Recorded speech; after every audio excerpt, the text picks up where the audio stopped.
Hi besties, I hope you are doing so well today. Welcome back to my channel. Every single time I start to record, I swear my AC has some kind of commentary to say. Y'all tell me if you noticed that, because what is up with that, okay? So welcome back to my channel. If you are new here, hi, hello, welcome. My name is Liv, and we do weekly tarot pick-a-cards here twice a week on this channel, as long as technology will allow. Y'all know the tea, okay? And if you are returning, hello, my loves. I hope you are doing so well today. I am so happy you are here, and just sending you guys so much love. So today we are doing a different kind of video for my channel. I feel like I've been saying that a lot on the last couple of videos, but it is true. We are spicing things up here. We are getting more comfortable, stepping out of our comfort zone. Okay, cheers to growth. We love to see it. And one of the things that I've been so called to do is a light worker empath kind of reading, and I've been putting it off for a while. I don't know why. Just like my insecurities or whatever. It's fine. But to be honest, I am a light worker and an empath and a highly sensitive person myself, and I don't know what it is. I just feel like there is something going on in the world right now. You know, we just, like, when I'm filming this, we're still in Mercury retrograde. By the time you guys are seeing it, it is done. But just in general, in this last, couple of months going into the year of 2022, I really feel like there is some kind of huge energetic shift that is happening. And so many of my highly sensitive friends, loved ones, light workers are just going through the dang thing. So I really wanted to do words of encouragement for my light workers out there. And just so you guys know, there is so many there's a lot of bias around the term light worker. I feel like people think light workers are strictly healers or yogis or tarot card readers or whatever, but that is not true at all. Light workers are simply people who choose to consciously work their light, which is their gift from source, their connection from source, obviously for the good of all and harm to none, okay? Teachers could be light workers,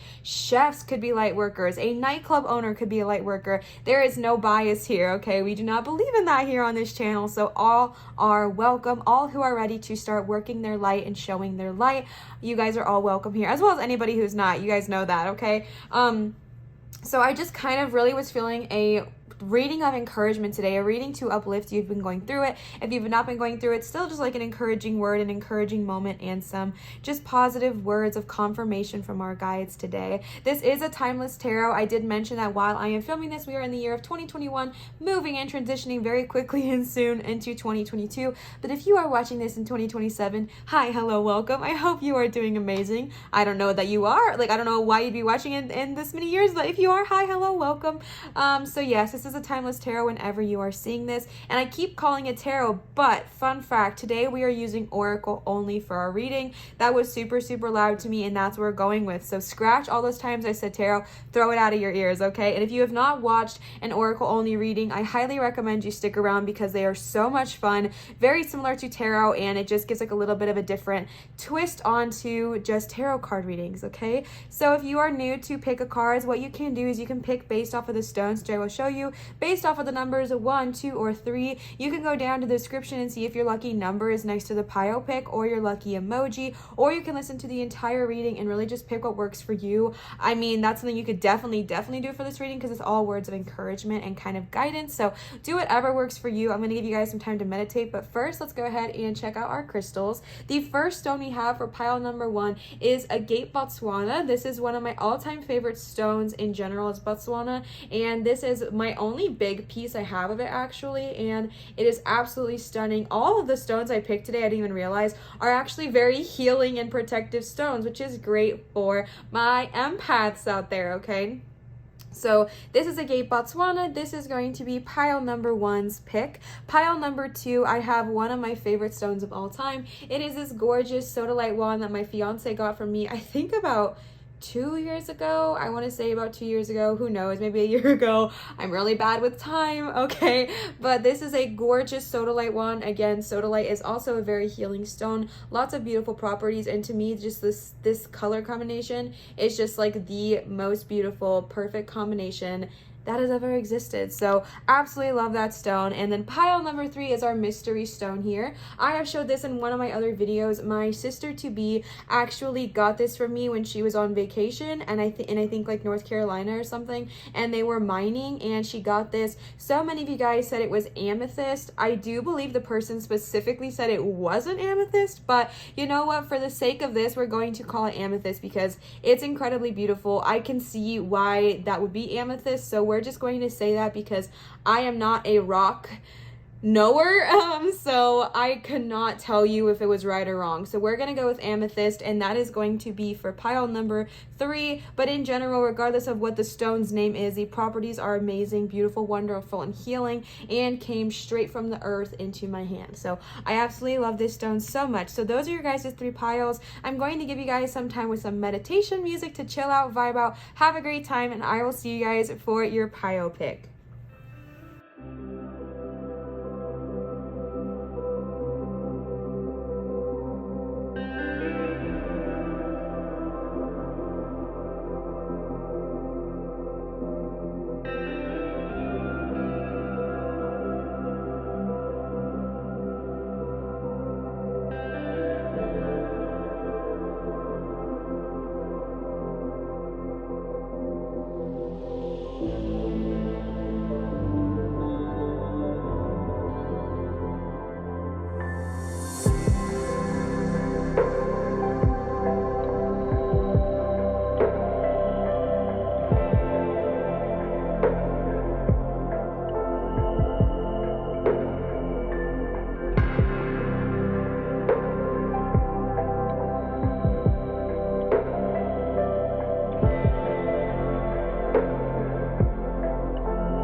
All right, pile number 1, you guys chose Agate, Botswana again. Agate, Botswana is one of my all-time holy grail stones. I adore it. I think it is so gorgeous. First of all, like the rippling effect in the stone is one of my all-time favorite things to see visually, I guess. It always looks like an ocean to me. And then also, the Agate Botswana has so many healing properties, especially if you struggle with smoke of any kind, like asthma, or if you are trying to quit smoking, or if you work a lot with smoke. Agate Botswana is super powerful with helping you heal. So one of my favorite stones and a fantastic choice. So yes, let's go ahead and get into it. So we picked so many oracle cards for you guys today. Honestly, like it's kind of a lot, so bear with me. It's going to be a little bit of a lengthy reading, but I feel like it's going to be an absolutely beautiful and necessary one. So I am incredibly excited. We are starting right off the bat with the Beyond Lemuria Beyond Lemuria oracle cards. These are from Raquel. Raquel, if you are watching, thank you so much. I absolutely adore these cards, and I adore you. So thank you, Raquel. I very much appreciate you, and honestly, I'm obsessed with these cards. So thank you a million. So let's go ahead and see what they have to say. Again, I was asking, and my brain is all over the place. I was asking and searching for guidance for my lightworkers, empaths, and highly sensitive people out there. So that is the energy of what we are going for today. So the very first card you got is Crystal Keys. Oh my gosh. And I'm going to preface by telling you guys, I'm going to need to read all of these ones because I've only used this deck I think once, maybe twice, and so I'm definitely not familiar with it, but we are growing, so that is okay. Air, okay, number 13 and number 22 so far. Balanced Forces, number 19. Number 56, Vulnerability. Oh my god, that card is so stunning. Number 47, Stepping Through. And the last card you got is number 53, Transformation. All right, y'all know the deal. I'm going to readjust everything, so give me just a minute. Okay, I really hope that is even and that you can see it in the best of its ability. Okay, number 22, Crystal Keys. Be inspired to find the wisdom hidden in those times when you feel triggered. There is so much information within our raw and intense reactions that when you choose to be present with what is coming up and peel back the layers, great spiritual insight will unveil itself in a way tailored just for you. There's more to read, but like right off the bat, that is so beautiful, because sometimes if we are highly sensitive people, which is who I'm tapping into, or empaths, our emotions are a lot more heightened. Like we feel things very deeply, and so oftentimes we suppress that, we bury it under because it's just easier than dealing with it. But this is saying allow yourself to be present when the emotions come up. Allow yourself to unveil what was triggering you in that moment, okay? If we could all learn to see our triggers in the bigger picture, so much confrontation and upset would be lessened. Power struggles and fear would diminish, and we would see greater compassion across the planet. Perspective and misunderstanding would shift, and the way people want to be loved would be experienced without distortion. These are the seeds for peace on earth. I freaking love that. That is so powerful, honestly. I feel like I'm going to be vibing with every single pile here today because, like I said, your girl is an HSP, an empath, and a light worker. So we got a lot going on, and a starseed. So we're doing some healing ourselves, okay? Maybe this is also low-key reading for me. But yeah, that's so powerful. When you feel your emotions arise, especially as empaths and highly sensitive people, like when you feel these emotions come up, when you feel these emotions rising, allow yourself to feel them instead of just suppressing, and instead of putting guilt on yourself, like, why do I care? Like, why am I so attached to this? Why do I feel so much emotion to this? Just allow those emotions to come and say, okay, why is this triggering me? And then we can kind of unveil really what is truly going on. And that's honestly like the basis for shadow work, right? Like seeing, why is this bothering me? Instead of it just triggering us and being like, okay, whatever, that just sucks, but I'm going to move on. Saying, okay, why does this trigger me? How can I heal from this? How can I grow from this? Why is this bothering me so much? Why is what this one person said having such an effect on my life? And then being able to address that is so much power and so much healing, okay? The next card you got is 13, Air, a paradigm shift.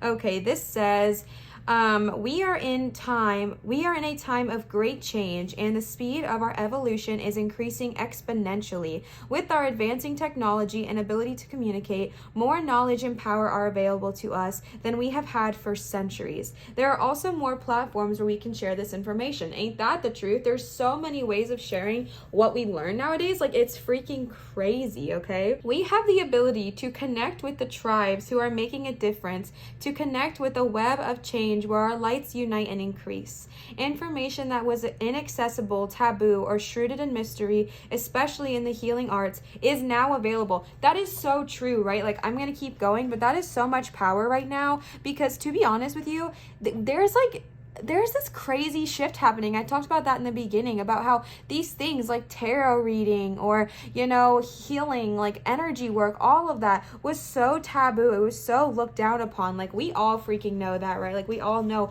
how shamed it was to be doing anything that we are really doing here today. And now it is seen like it's a trend, right? Like, it is trendy to be doing tarot or being a tarot card reader or doing healing. Like, it's trendy, it's on theme. Astrology, all of that, any kind of healing work is now trending and on theme, which means that it's accessible to us. Like, we can connect with these things that once were so hidden that you had to like work really, really hard to access. And that is honestly such a privilege that we have in this moment, and I honestly forget that sometimes. I really do. We can engage many tools as we build energetic sovereignty and create pockets where we can choose to make big changes in our communities. We can inspire others, connect the dots, and receive and share the knowledge and tools needed for transformation. As we wake up, we can't help but awaken those around us. It may start with an inquiry on what this fresh, new, and long-awaited breath is all about, okay? This is the card of also inspiring others. And again, talking about the shift, but excuse me, this is all about new energies, new things forming, more expansive perspective, and inspiring those around you to also kind of follow that same lead. Like I said, there is an energetic shift happening, and this is kind of confirmation of that and saying, yeah, you're right, there is this crazy energetic shift happening right now, and we have the ability as highly sensitive people, as empaths, and specifically as light workers, to help shift, shape, and grow in this new shift that is happening. You have the ability, you have the gifts, and you have the power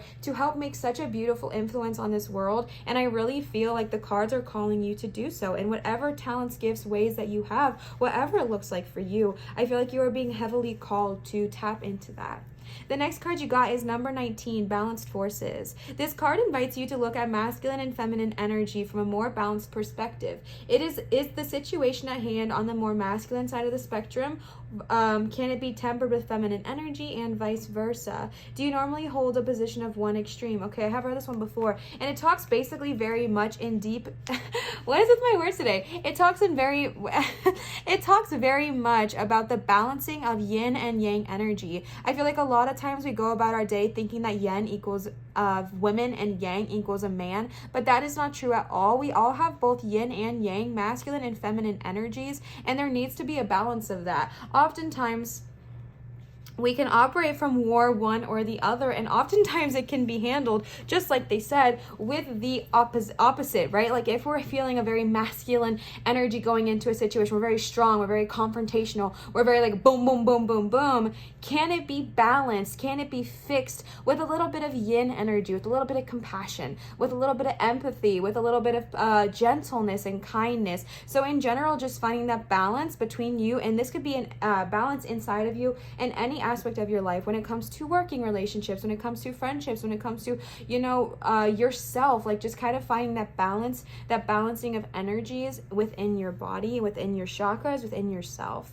And then you got vulnerability, number 56, with the most gorgeous dragon I feel like I have ever seen. Y'all know I am a dragon fan here, and do y'all see how stunning this card is? Like, what the heck? Okay, be vulnerable with yourself or others. It may also be time to step into the role of a healer and hold space. Okay, holding space means being fully present without judgment in a way that provides a safe and nurturing environment. In this place, guards can be dropped and a deeper level of awareness and relating can unfold. Enabling unconditional love and acceptance allows for vulnerabilities to be expressed, for the core of dis-ease to be discovered, and profound healing to take place. I really feel like I have some healers tapping in here. The fact that you got crystal keys and air, like there is this ability to heal. There is this ability to help be a healer, and I feel like I am tapping into some healers here. And let me just say, if you know you are a healer and you have not yet expressed that or not yet worked with that, maybe out of fear of judgment or out of,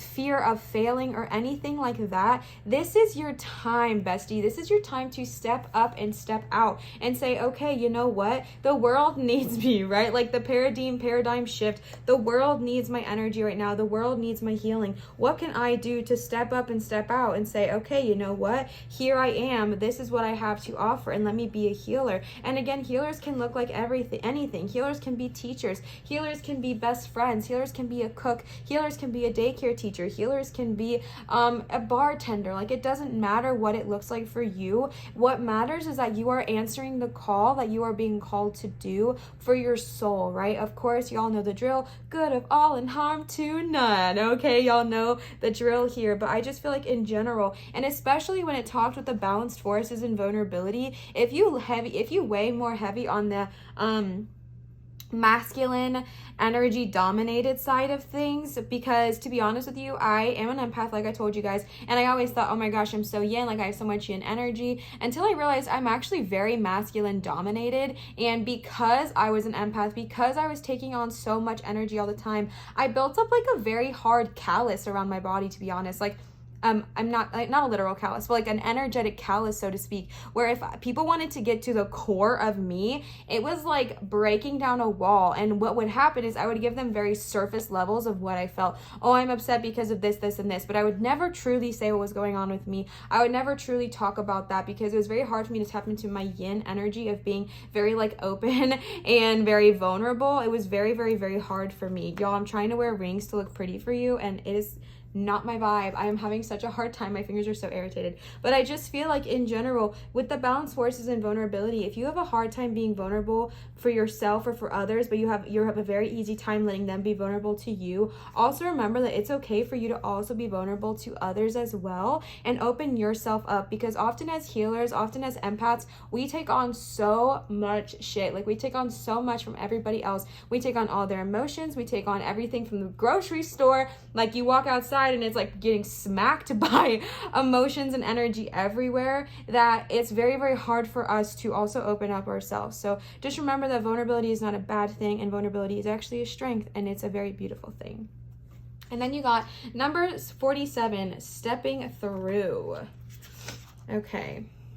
There's a quote for this one, all right? What you can do or dream you can, begin it. Boldness has genius, power, and magic in it. John Anster, inspired by Johann Wolfgang von Goethe. You guys are going to roast me for saying that wrong. I'm sorry.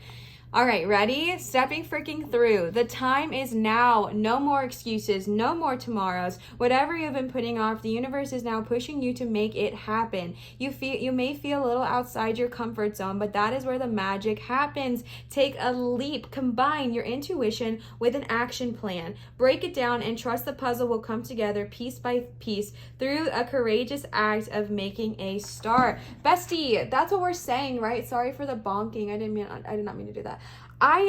You guys are so powerful, and I feel like you don't even freaking see it. I feel like you don't even see the magic that you hold. You are being told to like show up and show out, right? Like, show up. You have been called to do something. I feel that energy of being called to do something. I feel like you have been being called. I feel like there's been this energy of, okay, I know what I'm meant to do. I know what I'm being guided to do, but for some reason I cannot, but for some reason I feel this resistance. And bestie, we're addressing all of that, right? Like, you might be feeling that way because of the shift. You might be feeling that way because of ego or whatever it is, but you have a gift. You have a power as a light worker, as an empath. All of these things that can normally be seen from an empath's point of view as like burdens, right? Like, oh, why do I feel things so deeply? Heck to the no, you are gifted with the air card. You are gifted with the balanced forces. It's just about finding that energy balance. You are gifted with the vulnerability dragon. You are gifted with the stepping through, saying, okay, you freaking know what it is you need to do. So step out and step through, because you are ready. Okay, you are ready. You are ready. Transformation 53. Y'all ready? Feel whatever you need to feel. Oh, I swear there's another card talking about that. Oh, something just happened. I know there was another card talking about that. I don't remember which card it was, but I know for a fact something said that, okay? Feel what you need to feel. It may be hard to be present with some parts of yourself. Bring them into a cocoon of gentle self-love and reflection, and insight will come. The shadows can be released and your heart space will soften. Cry or be angry if this is what you are holding on to. Laugh at the hilarious, ironic, divine perfection of it all. This card beckons you beyond your constructed outer self, where you can delve into the beautiful abyss of your being. Revel in the twilight before the dawn and let your wings unfurl. This, I know there was another card, okay? I don't remember which one at the moment. Y'all will tell me. Feel your freaking feelings. Feel them, bestie. Feel them. Allow yourself to feel the energy you are feeling. Allow yourself to feel what is going on. Feel frustrated. Feel happy. Feel whatever. I know. As highly sensitive people, it can be so gosh darn frustrating to feel emotions. It can be like, you know what? Just take it away. I am so upset after feeling everything. Like, it is so annoying. It is so frustrating to feel all of these emotions all the time. But what this card is saying is that it is actually such a beauty, and it is such a strength. And I keep talking about that because for the longest time, I viewed my gifts of being able to feel others' emotions as such a curse. To feel things so deeply. I used to live by this quote, not saying it's a good one, but it's one I used to live by when I was going through high school. And live by, I mean, like, I really related to it. And it was, to feel things so deeply is both a blessing and a curse. And that was, like, honestly what I lived by going through high school. Being a youthful, being young, being in freaking high school, going through teenage hormones, and then also feeling all of this. it's overwhelming, right? But what this is saying is that let yourself freaking feel it. Let yourself feel whatever it is you need to feel. Go inward, focus on yourself, nurture yourself, be kind with yourself, going within, okay? Spending time alone with yourself, being present with your feeling. I loved how it literally talked about going into a cocoon of gentle self-love and reflection. It's always needed, my love. And they are saying now is the time, okay? Now is the time. That was beautiful. I'm obsessed with that. Woo! That made me feel really good. I hope it made you guys feel good too. Okay.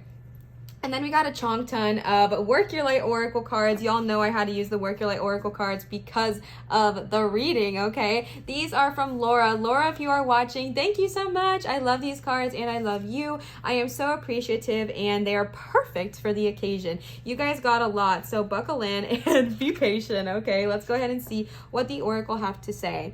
Get grounded, duh. Empaths, highly sensitive, connect with nature. I mean, could it get more obvious, right? We already know. I do know what some of these mean, so I'm not gonna have to read all of them, and I do specifically know what this one talks about, okay? Get grounded, go outside, do some earthing. Being an empath, being a highly sensitive person, being a light worker, all of these things, they take a lot of energy, right?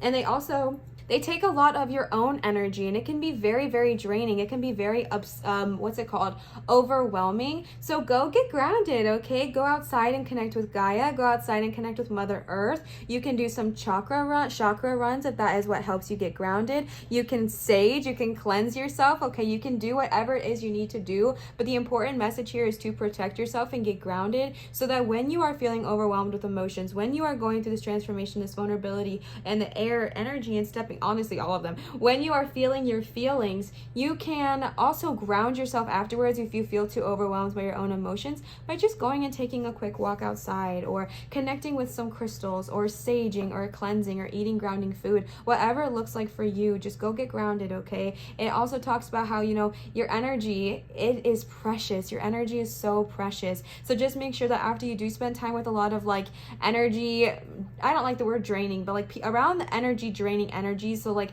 going out to a very crowded grocery store or going out with people or family members that really drain your energy, remember to ground yourself and cleanse yourself when you get back, okay?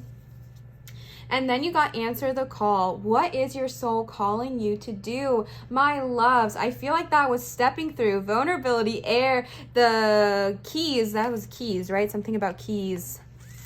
Crystal keys, all of these cards were talking about what you are being called to do. I know I have some healers, some energy workers, some kind of energy healers tapping into this reading because this is the card of answering your call. And I'm getting this energy of some people being like, Liv, I don't even know what my call is. Bestie, ask your guides and listen to the response, okay? Like ask your guides and listen because I did not know either. I was trying a bunch of different things. I talked to you guys how I trained with shamans for a while. I am, you know, a Reiki 1, like I have all these things, but none of them were feeling right for me. None of them were feeling exactly the way I needed them to feel. So then I was just kind of asking and tarot showed itself to me, okay? That is a way in which I can work my light. That is a way in which I can heal. But it took me going through trial and error is not even the right word because I still learned from all of the places I went to, all of the experiences I had. But it took me kind of learning what I could do and what I wanted to do, you know what I'm saying? Like, and I still do all three of those things. I still use all three of the practices, but I kind of learned my call through listening, asking, listening, and receiving. So listen to the call when you are going through these emotions, when you allow yourself to feel, my transformation besties, my vulnerability besties, when you allow yourself to feel, when you actually truly allow yourself to feel what you have not been letting yourself feel for quite a few years probably, you will be surprised by what comes to the surface and also what answers become revealed, okay? And then you got break the chain, ancestral patterns, healing, and rewriting the future. I'm going to read this one because I don't think I've pulled this card before. You are being called to heal your Wow, that's why I needed to hear it. Where are my healers at? Show up, show out, okay? You are being called to heal your family line or free yourself from living the life of your ancestors. This could mean letting go of an old pattern of your maternal life or paternal line, healing trauma, or your maternal or paternal line, healing trauma from the past that is not even yours, or observing old ways of being that no longer serve you. We love to hear it, okay? We carry emotional trauma in our luminous field for up to 7 generations back. Heck no, I do not like that, okay? It's true, but doesn't mean I like it. This is why family patterns can be the hardest to break. Often they are not even ours to begin with, but we do not know another way of being, so we continue playing out the drama. That's freaking true. The thing to notice when ancestral healing comes up is that you cannot heal another person, but your own healing can cause another person to choose to heal. Okay, energy is freed up. You are being guided now to look at your life and decide how you want it to be. What ways of being or patterns are you ready to free yourself from? What part of your future do you want to rewrite? Now is the time to shake them off and dream a new future into being, okay? So we might have some ancestral patterns, ancestral trauma coming up, or some pattern, what is it called?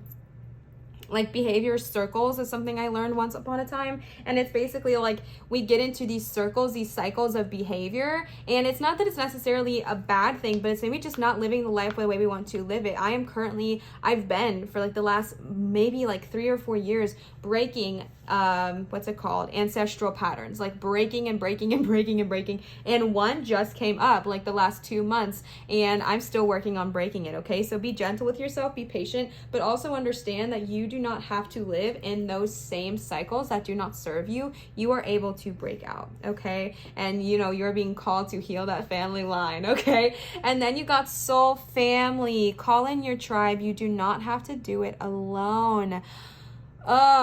Okay. Here's what I have to say about this. I know as empaths and my highly sensitive peoples, and honestly even light workers, oftentimes it can feel really, really, really lonely, because I feel like we attract the people who need healing, right? We attract the people into our lives who need healing. That is just kind of what we do, because that is what we project. We project that we are, like with our energy, we are projecting that we are healers. We are projecting that we are here to help heal. And so what happens is that we attract those who need the healing. And what happens with that is that people come, they use us, sometimes they get our healing, and then they leave. That is something that's happened to me, oh my God, countless times.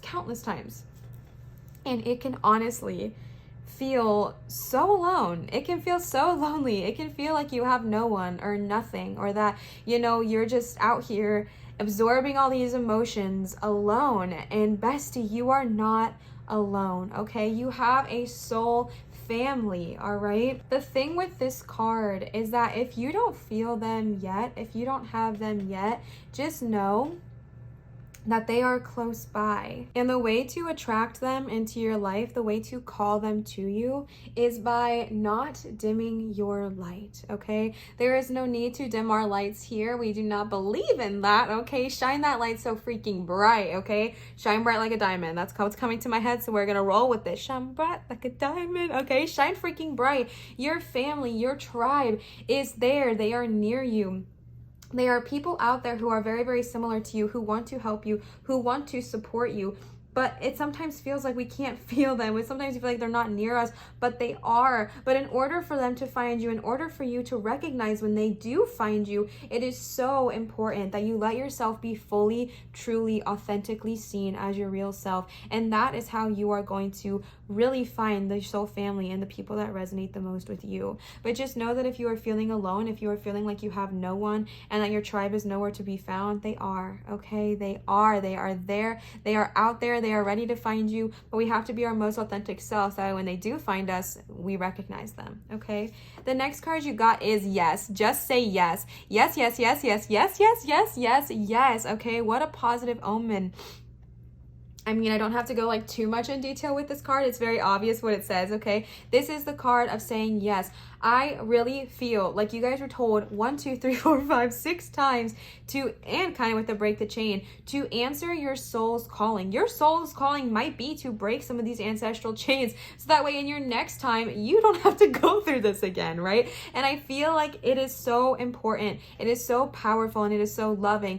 what am I saying? I feel like you are being really, really called to answer the call of your soul. I feel like it has been telling you so many times, and I hear this energy being like, Liv, I don't know what my soul's calling. I am being heavily, heavily told that you need to really spend some time feeling your emotions. And I really feel like once you feel your emotions, you are going to be so surprised at what comes up. And I really feel like your soul's calling is hidden in there. But I feel like the reason it's not super obvious right now is because we have not even dealt with the emotions surrounding it. So how are we supposed to find it? You know what I'm saying? But when this comes up, when we go through the breaking of the chain, when we go through answering our call, when we go through the transformation, the vulnerability, and all of this good jazz, I really feel like your soul's calling is going to come up, and they are telling you for like the 5th time, yes, okay? Follow your soul's calling, follow this path, follow this guidance, and you will be so divinely rewarded, okay? And then the last card you got is Star Mother. How can you mother yourself? Okay, I've only gotten this card once, and I do not remember what it's about, so bear with me. I'm going to look her up as well. You are more held than you could possibly imagine, loved and cherished so dearly that if you knew, you would not spend 1 second of your life in separation, worry, or fear. Let the mother carry your burdens. Let her rock away your fears and lay all of your worries, regrets, shame, and guilt on her altar. Please, please, sweet child, do not fear. You are love in motion. If you allow it, you are already healed. Let her remind you of your goodness. Let her love away your fears. Your capacity to love and hold others is limited to your capacity to love and hold yourself. Why am I about to effing cry? This is so deep for my loves out there. Oh my gosh. Be compassionate with your sweet body, your mind, and soul. Treat yourself like the beautiful spirit that you truly are. I'm like literally crying, guys. Remind yourself that you are doing your best. Oh my gosh. And try not to carry it all on your own. You have got this, and the mother has got you. Let her broad arms take away your burdens. Let her lift the weight of the world off of your shoulders and forgive yourself, my sweet, dear child of the earth. Besties, I'm literally crying. Like, that is so beautiful, right? Sometimes, like I said, maybe I'm going through it. I don't know. Sometimes it can feel so heavy being an empath, being a highly sensitive person, being a light worker, and I feel all of these emotions for you. I feel everything. Obviously, I would feel them. You guys know the tea. I'm literally just talking about how as an empath like 12 times. I'm feeling all of the emotions you are feeling, and I just know how heavy it feels. I know how draining it can be.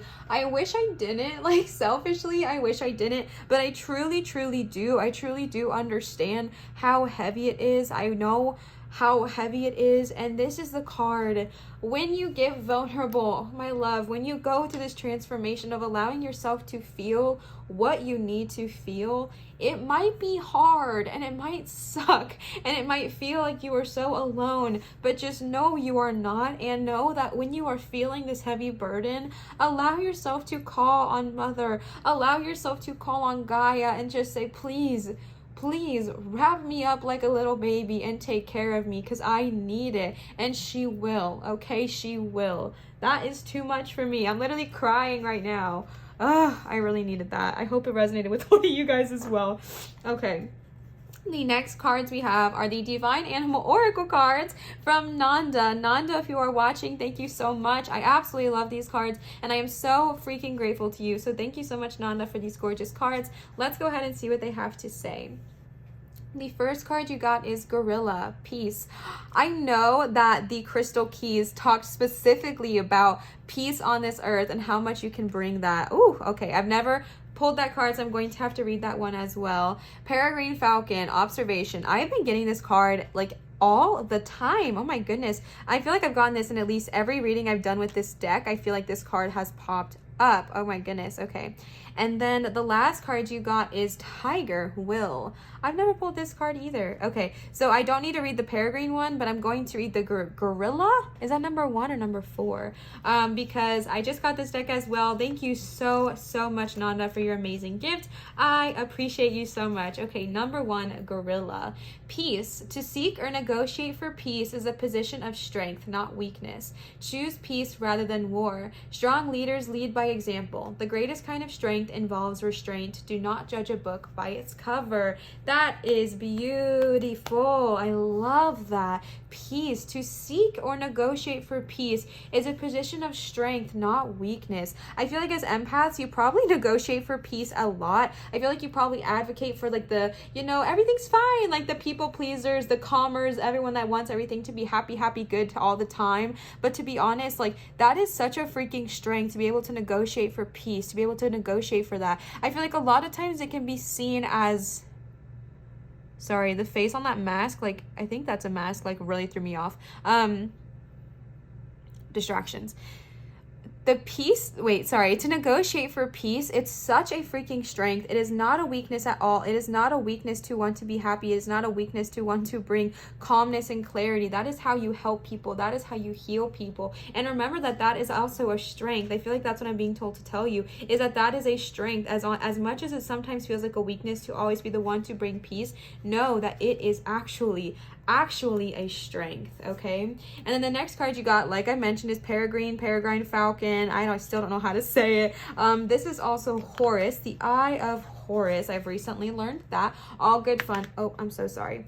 This is all about kind of taking a step back and observing a situation and listening before reacting, right? Like listening before you observe, and not to act super rashly, but kind of just to sit back, watch, and observe. And the fact that you got this with the ancestral patterns, I feel like is so beautiful, because I feel like it's kind of telling you, like, when you are addressing these things, sit back and observe them, right? Don't get like we don't have to act super rashly. We don't have to act quickly or in a rush or in a haste. This can be done beautifully. This can be done with grace. This can be done wonderfully. And even with the answering your call, if you like hear your call immediately and you're like, I have to change my entire life today, okay, all right, I'm not going to tell you no, but also just be like a little bit observant and see how you can best do this, right? That's literally the message I'm getting, is seeing how you can do this in the most peaceful, transitional way possible. I feel like you are going to go through some kind of transition where you are being called to change, shift, grow, move, adjust, but just doing it in a way that brings you a lot of peace and calmness, and not in a way that just kind of stresses you out as well, okay?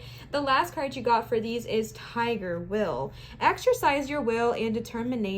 Do not place your will over others. You do not have control over anyone but yourself. Okay, do not be afraid to be fierce, especially as a woman. We love that. We can ride our healthy anger, but we must eventually transform it into something more useful. I feel like this is so beautiful with the fact that you got transformation in the vulnerability card, especially with the balancing here as well. There might be some anger that comes up. There might be some stress, some worry, some upsetness that comes up with dealing with all of our trauma, and understanding that it is okay to be angry for a little bit. It is okay to feel that, but it needs to transform into something more beautiful, something more useful. Do not be afraid to be fierce, especially as a woman, okay? Like, I'm not trying to get on my feminist step stool here, but to be honest, in this society, whenever women are known to be fierce, they are told that they are bossy or they are rude. Like, do not tap into that. If you are a woman listening to this, or someone who identifies as a woman listening to this, or as a they, them, or whoever you are, really understanding that it is okay to be fierce. It is okay to be strong, okay? It is okay to do so, but understanding that you do not have control over anybody. We cannot make somebody do something, as much as I think a lot of us wish we could, because I feel like our lives would be easier sometimes if we could just be like, it's so simple, just do this. We cannot. We live in a world of free will. So understand that you do not have the power or really the right to exercise your control and your will over somebody. But what you can do is control your will over yourself, inspire yourself, and by healing yourself and empowering yourself, you're going to inspire those around you, okay? And then the last cards we have are these Goddess Guidance Oracle cards. These are actually from my cousin, so if you are watching, thank you so much for these cards. I'm just now realizing that every single one of the cards I'm using today was a gift from someone, so that is so unique and so beautiful. So thank you so much. If you are watching this, I love you. I don't know if you want me to say your name, so I'm not going to, but thank you so much for these cards. You know who you are, and I'm so appreciative to you. So thank you.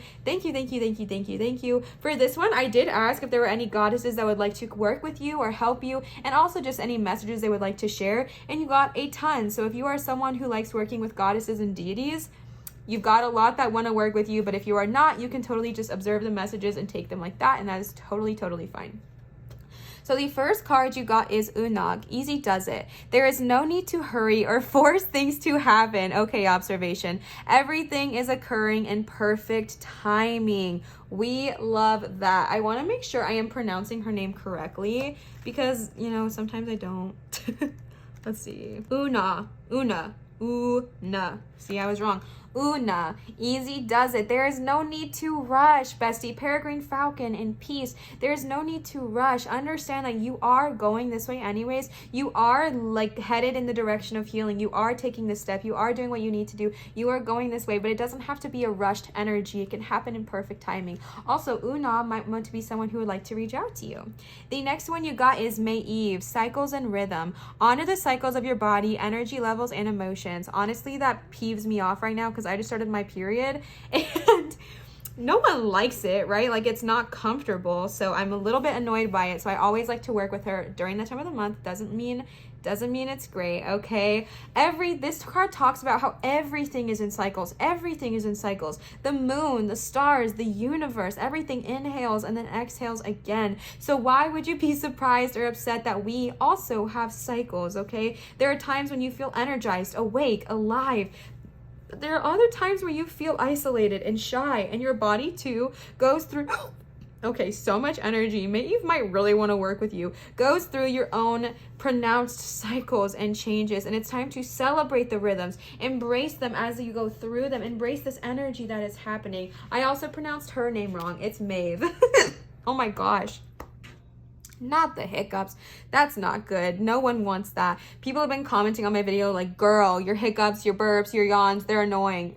Guys, I know, okay? Like, I am annoyed by all of the bodily gas that leaves my body when I do readings, but I have no control over it, and it's so annoying to edit out every single time I hiccup because it's often. So if you don't like that, I'm very, very sorry. Might not be the reader for you, but I'm sending you so much love regardless.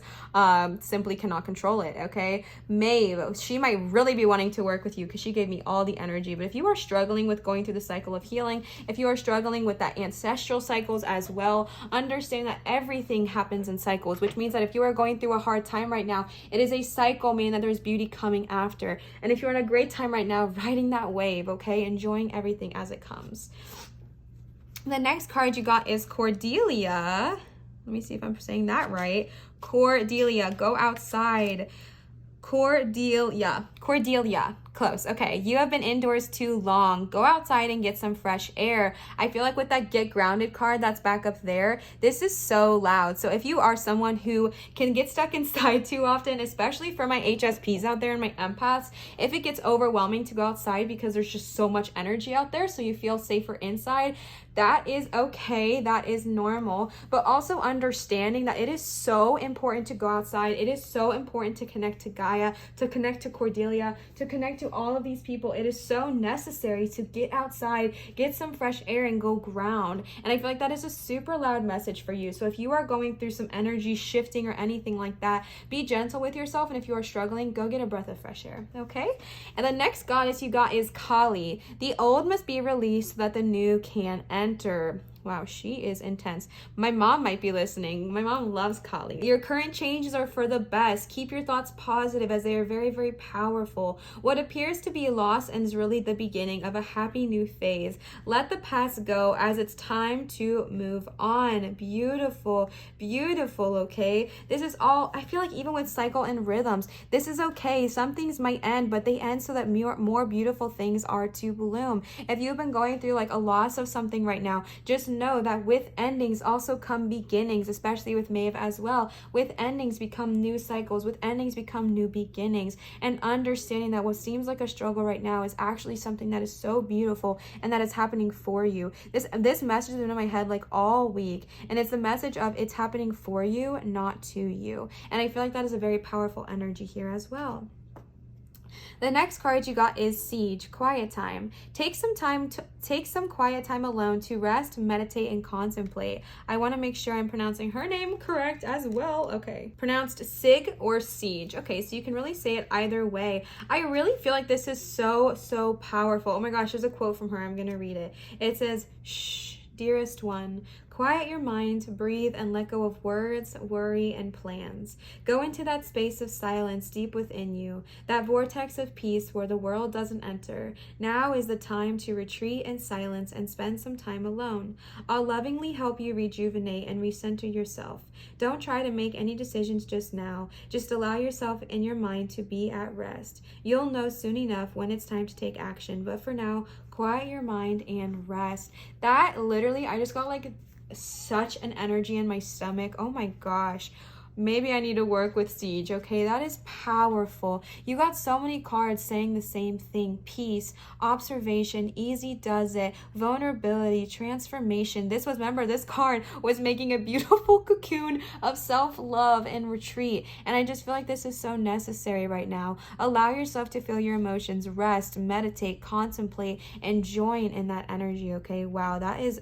Ooh, I'm like shaking. Can y'all see that?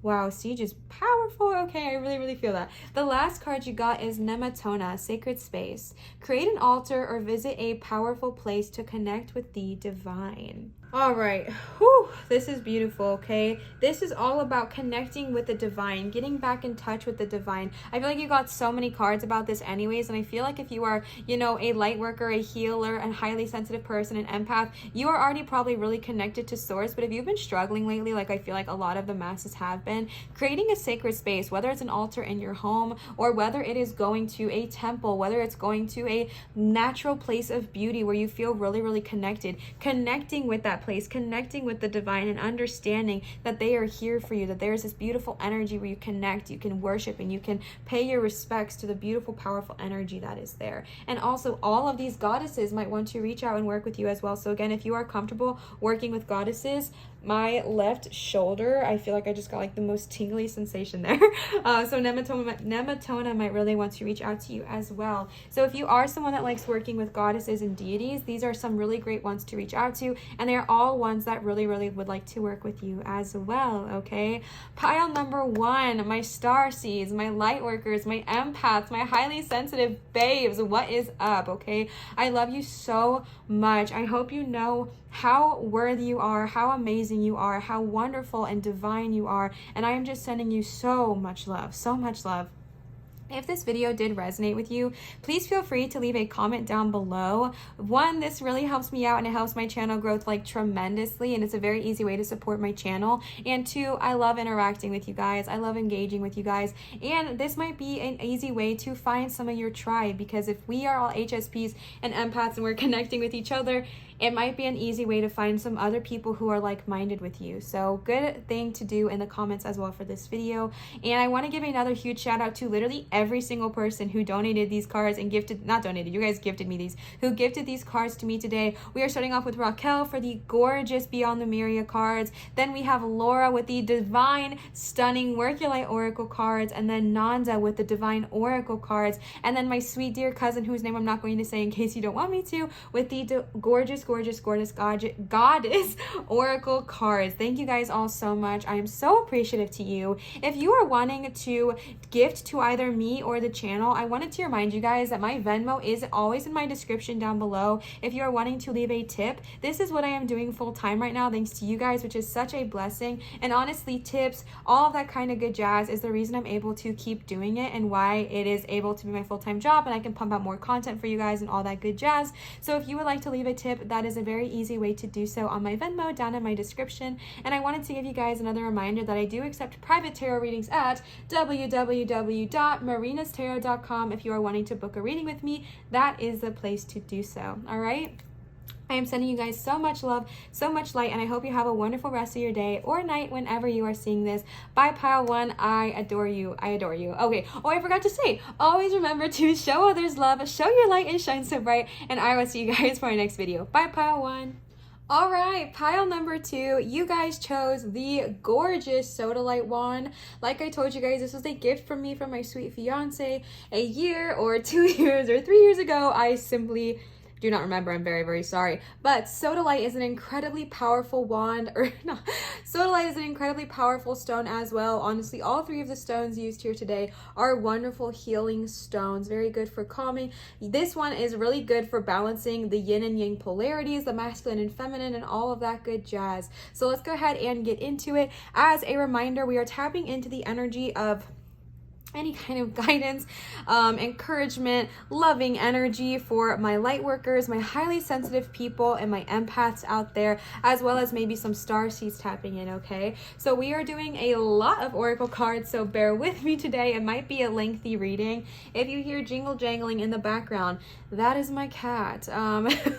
So bear with me, besties. All right, so we are starting off with the Beyond Lemuria cards. These are from Raquel, and you guys got a ton. I feel like I should preface by telling you guys that I'm going to have to read all of them because I'm not very familiar with them, so bear with me, be patient. But these are the gorgeous Beyond Lemuria cards from Raquel. Raquel, if you are watching, thank you so much. I love them and I adore you, and I am so grateful for you and for these stunning cards, and they are perfect for today's occasion. So thank you so much, Raquel. So let's go ahead and see what the cards have to say. And again, like I said, be patient with me, you guys, because I am going to have to read these ones today. I just got these cards, so let's go ahead and get into it. The first card you got is Crown Chakra, the Unlimited Self. I thought that said illuminated. Okay, let's see. Full Spectrum, number 26. I'm going to hold these up for you again while I read them as well. Gracious Receptivity. Receptivity? Receptivity. That's how I'm going to say it. Number 6, High Heart Chakra. Y'all got 2 chakras. Okay, let's see. Number 33, Journey to Wholeness. Can you guys still see over here? Yes, we love that.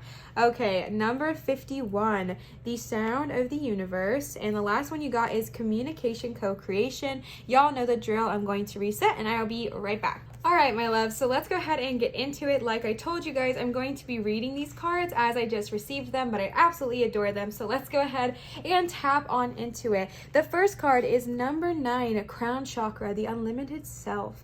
The Crown Chakra is your link to the multi-dimensionality of your being, the seat of your soul. It gracefully connects you to the heavens. The infinity symbol of limitless appears within the unfolding petals and points to your most potent potential. Here, you can delight in the divine strands of light that dance with us when we are aligned with spirit, purpose, and truth.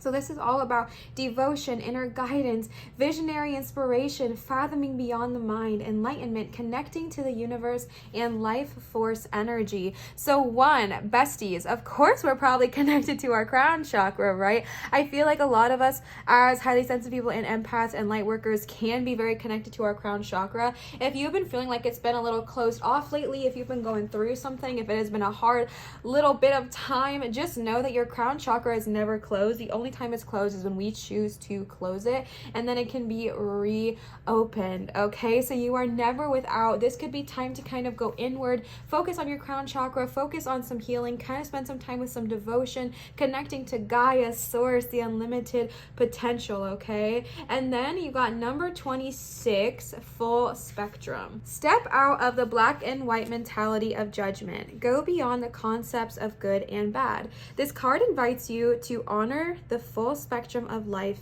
and find a new way of perceiving your situation. When we judge something, we create a story around it. These stories often create limitation. Subconsciously, we gather so many of these stories over a lifetime.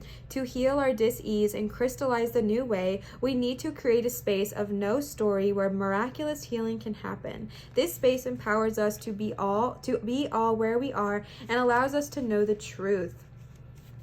Okay, that is so true, first of all. And I feel like especially this is super loud for my empaths out there, because as an empath, people tell you everything, right? Like they just trauma dump on you all the time. They tell you all of their problems and they really tell you everything. And this can form a lot of sense of judgment, even subconsciously. Like you're not subconsciously judging people, but you know, maybe someone comes to you and they vent to you about something, and then that kind of builds a story in your head. And then another person vents to you about the same thing. And then when anybody comes to you about one specific thing, you can immediately think to yourself, oh my gosh, this person is such a whatever, right? Like this person is going like such a person that does X, Y, and Z, and we can form this already pre-existing judgment without even fully knowing the situation. So it's just kind of about breaking that pattern of subconscious thinking. And we all do it, right? Like, I wish that I would be like, oh yeah, I'm not a judgmental person. Like, I don't know, okay? Like, I'm human and I'm flawed. I for sure catch myself having, judgments that I wasn't even expecting, or judgments that I wasn't even thinking I had around a certain situation. And if I dive deeply, I can identify where that comes from, right? Like, that comes from my experiences with a certain kind of person who maybe once came to me about something, and I just had this pre-assumed judgment towards people like that person ever since, or something like that. So just kind of going inward and assessing, and honestly reassessing whatever that notion was, and kind of getting rid of that, so that you can open space to a really healing energy where we can just allow dis-ease and crystallize, like I said, like they said, the new way we need to kind of create that space so that no story has already been said and miraculous healing can begin. It's basically opening up space and being a complete, open, and honest healer. And that's something that's super important for my healers out there, is to be open. Did I just move everything? Yeah. Is to be open and not judgmental, because as a healer, people come to you and they're going to tell you stuff that we do not always support. And especially in the day and age we are right now, there's a lot that we can all disagree on, and I totally understand that. So it's just about, when you are in your healing moment, when you are in the power of healing, when you are opening up and creating that sacred space, dropping all judgment as best as you can, and understanding that that is just, stories and things that have been built up in our subconscious, okay? And the next card you got is Gracious Receptivity, number 28. Consider your relationship with gratitude, how comfortable you feel receiving, and what you love to give. Are there themes that allow you the joyous overflow of giving without limitation? How can you add this to the lives of others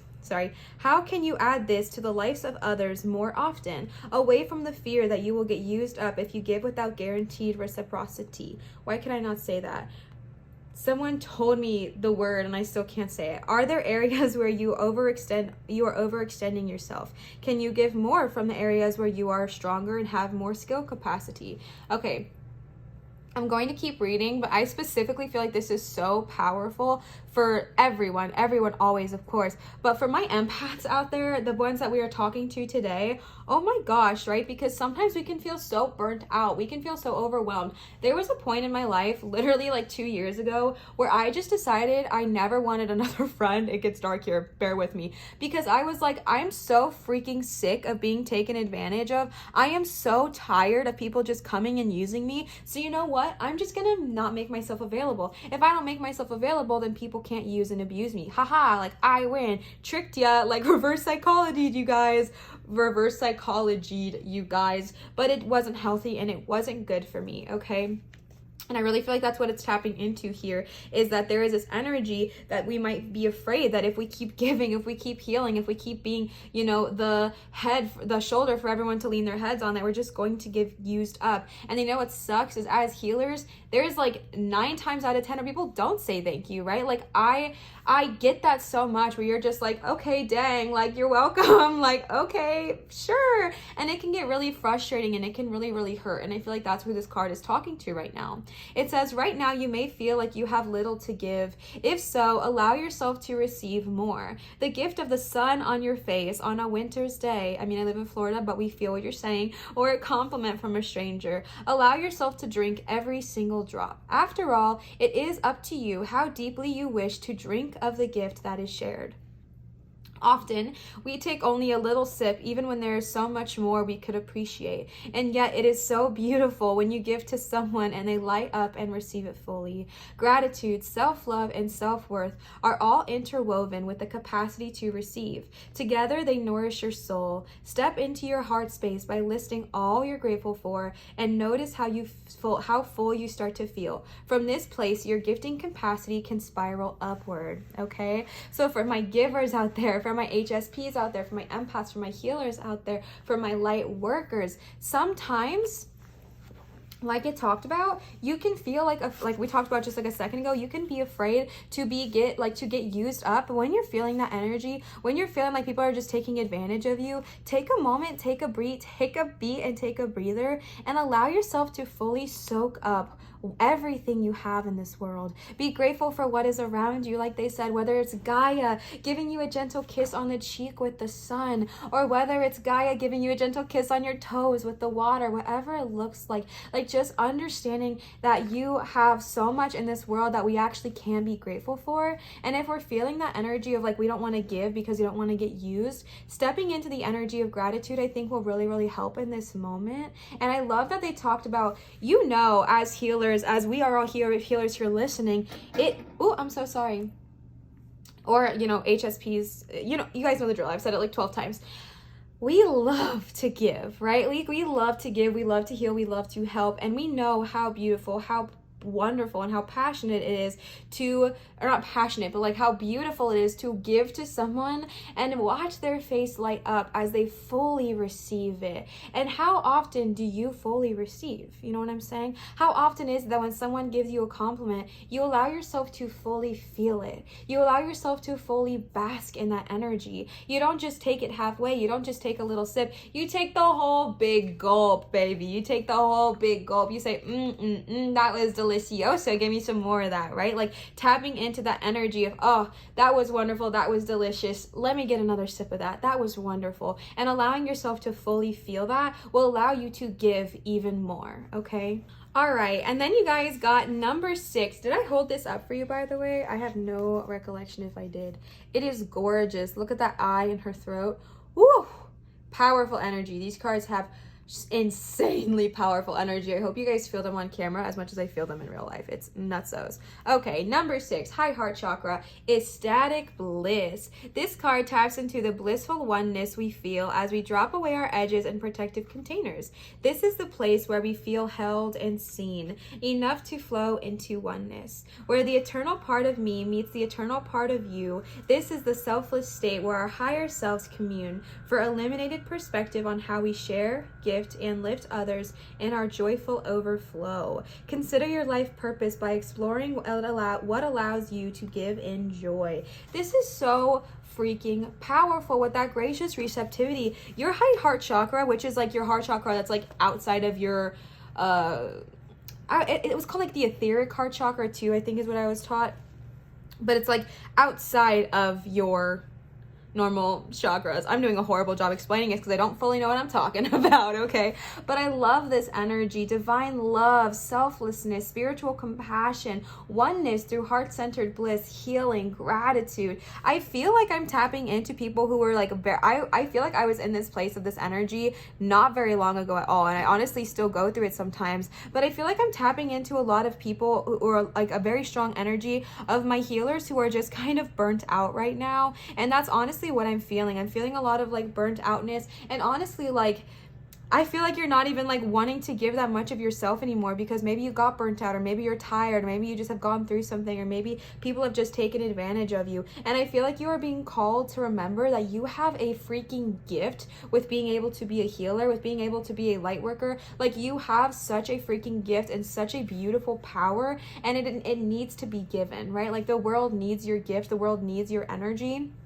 So it's the most important first to kind of heal that, what's going on within you, to heal what's going on internally, so we can kind of then receive the gratitude. And like I said, when we receive, we are able to give back more as well. And the high heart chakra talks all about that. It is time to kind of dive in. It is time to kind of let ourselves heal and let ourselves feel grateful so that we can give back unconditionally, okay? And then you guys got number 33, Journey to Wholeness. She's so pretty. Okay, let's see. Did I hold this card up?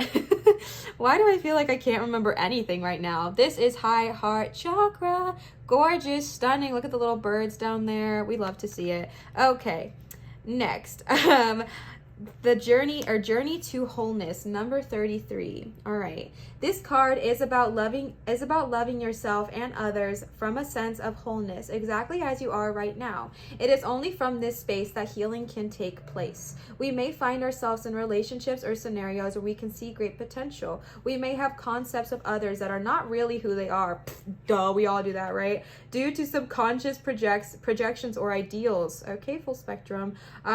We could have the idea that we will feel better about ourselves when we achieve a goal or status, that success will somehow make everything better. I feel like this is literally calling me out too. Like, this was exactly who I was. Oh my gosh. I was a person that was like, no, let me take in the broken. I can heal them. I can fix them. I literally would only date people or be friends with people who needed healing. I was just talking about this in pile 1. Like, that's who I attracted, and I think subconsciously it's because I thought I could fix them in some weird twisted way. I don't even know what that's about, but that's literally what I thought.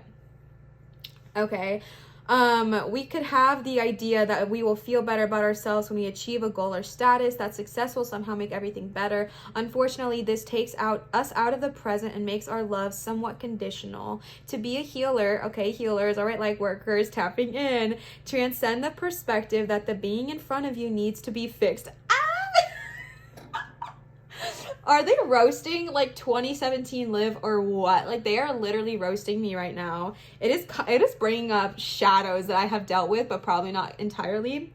You know what? We love growth, okay? Hold the vision that they are perfect as they are. You know what? Let me not even say 2017. Liv now still goes through this, right? Like, I still struggle with feeling like, oh, that person, I can just help them and they'll feel fixed. Like, it is so hard for me not to think that way. I don't know if anybody else struggles with that. And like, that's a vulnerability moment for me right now. Like, I'm not asking y'all to come judge me, okay? I am being so honest with you. Like, sometimes it's hard to not attract people who I feel like need fixing or need healing or anything like that, because I'm just like, oh, I can help them, I can heal them, I can fix them. They're not broken, right? Like, they are not broken, and that is something I'm still learning. And I even think of myself as someone that needs to be fixed. I think of myself as broken, but we're not broken, right? We are perfect as we are. And this is so hard, right? Like, I hope you guys understand I'm being super vulnerable. Please don't come for me, okay? I'm not intentionally like that, but it just is something I've honestly struggled with a lot, is being like, oh, I can heal them. Oh, I can help them. I can help get them on their toes. I can help get them a job. I can give them whatever. I can make them better. I can fix them. I can fix them. I can fix them. And for the longest time, it made me think, and I realized one day that if I'm trying to fix you, that means I think you're broken. And I do not want to think that way.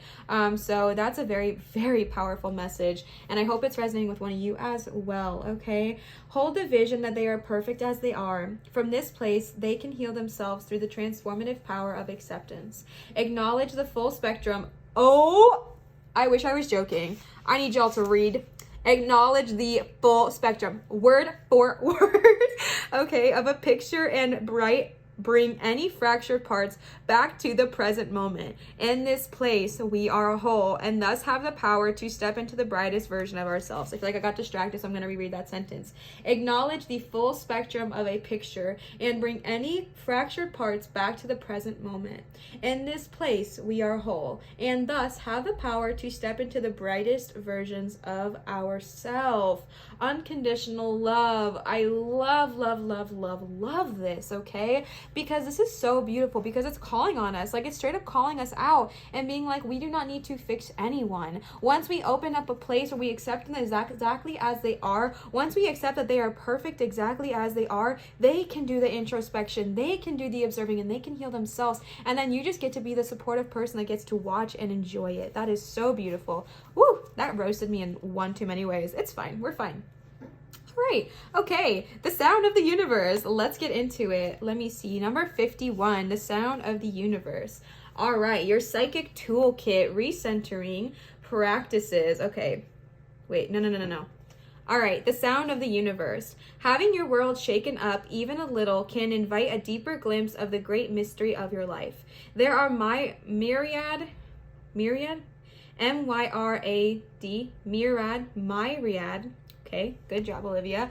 There are myriad ways to peek behind the veil of the mundane world. Ecstatic dance and spiritual exploration and intuitive creative pursuits are just a few. Aim to naturally imbue this awareness in your everyday existence so you can avoid the sudden wake-up calls. Wake up to the hidden music, harmony, and wonder of your multi-dimensional world. That is gorgeous. Life-changing experiences. Yes. The tuning fork. It talks about all of these beautiful things, okay? Even having your world shaken up a tiny bit can give you such a deep, beautiful glimpse glimpse into the mystery, all right? Tuning into that. I feel like for my spiritual babes out there, obviously I feel like I'm tuning into all of you right now. I feel like this is so powerful. Wake up to the hidden music, wake up to the harmony and wonder of this life, to the multi-dimensional world, to be honest, peek behind the veil. This is so freaking beautiful. The key messages here are life-changing experiences, glimpsing the great mystery, significant timing, pivotal moments, the Sri Yantra, the tuning fork of universal consciousness, music, and transcending mundane reality. Tap into it, my loves. We love to see it. The last Lemuria card you got is 21, communication co-creation. Okay, I feel like that's really, really interesting that you got the sound of the universe and communication co-creation, because I do know what communication co-creation is all about, actually, which makes me feel pretty cool. Communication co-creation is all about communicating beyond just our words, right? And I feel like this is so powerful with the sound of the universe card right here, because the sound of the universe is peeling back the veils and tuning into the sound of the, like, what is being, like, how do I even word this? The hidden sound in our multidimensional worlds. And then communication co-creation is speaking beyond the dimension, speaking beyond the veil with more than just words, right? This could be light language, if you've ever heard of that, tuning into light language. This could be communicating with sign. This could be communicating with writing. This could be communicating in so many more ways than just with words. And it is so freaking beautiful and powerful. It's all about nonverbal communication, the love language, telepathy. It is so powerful. Perhaps you are being misunderstood. That's right, because there might be a dissonance between what your words, actions, and behaviors and what you mean to communicate, right? Words are like spells, so be conscious of what you are saying, as you might be verbally sabotaging your intended meaning.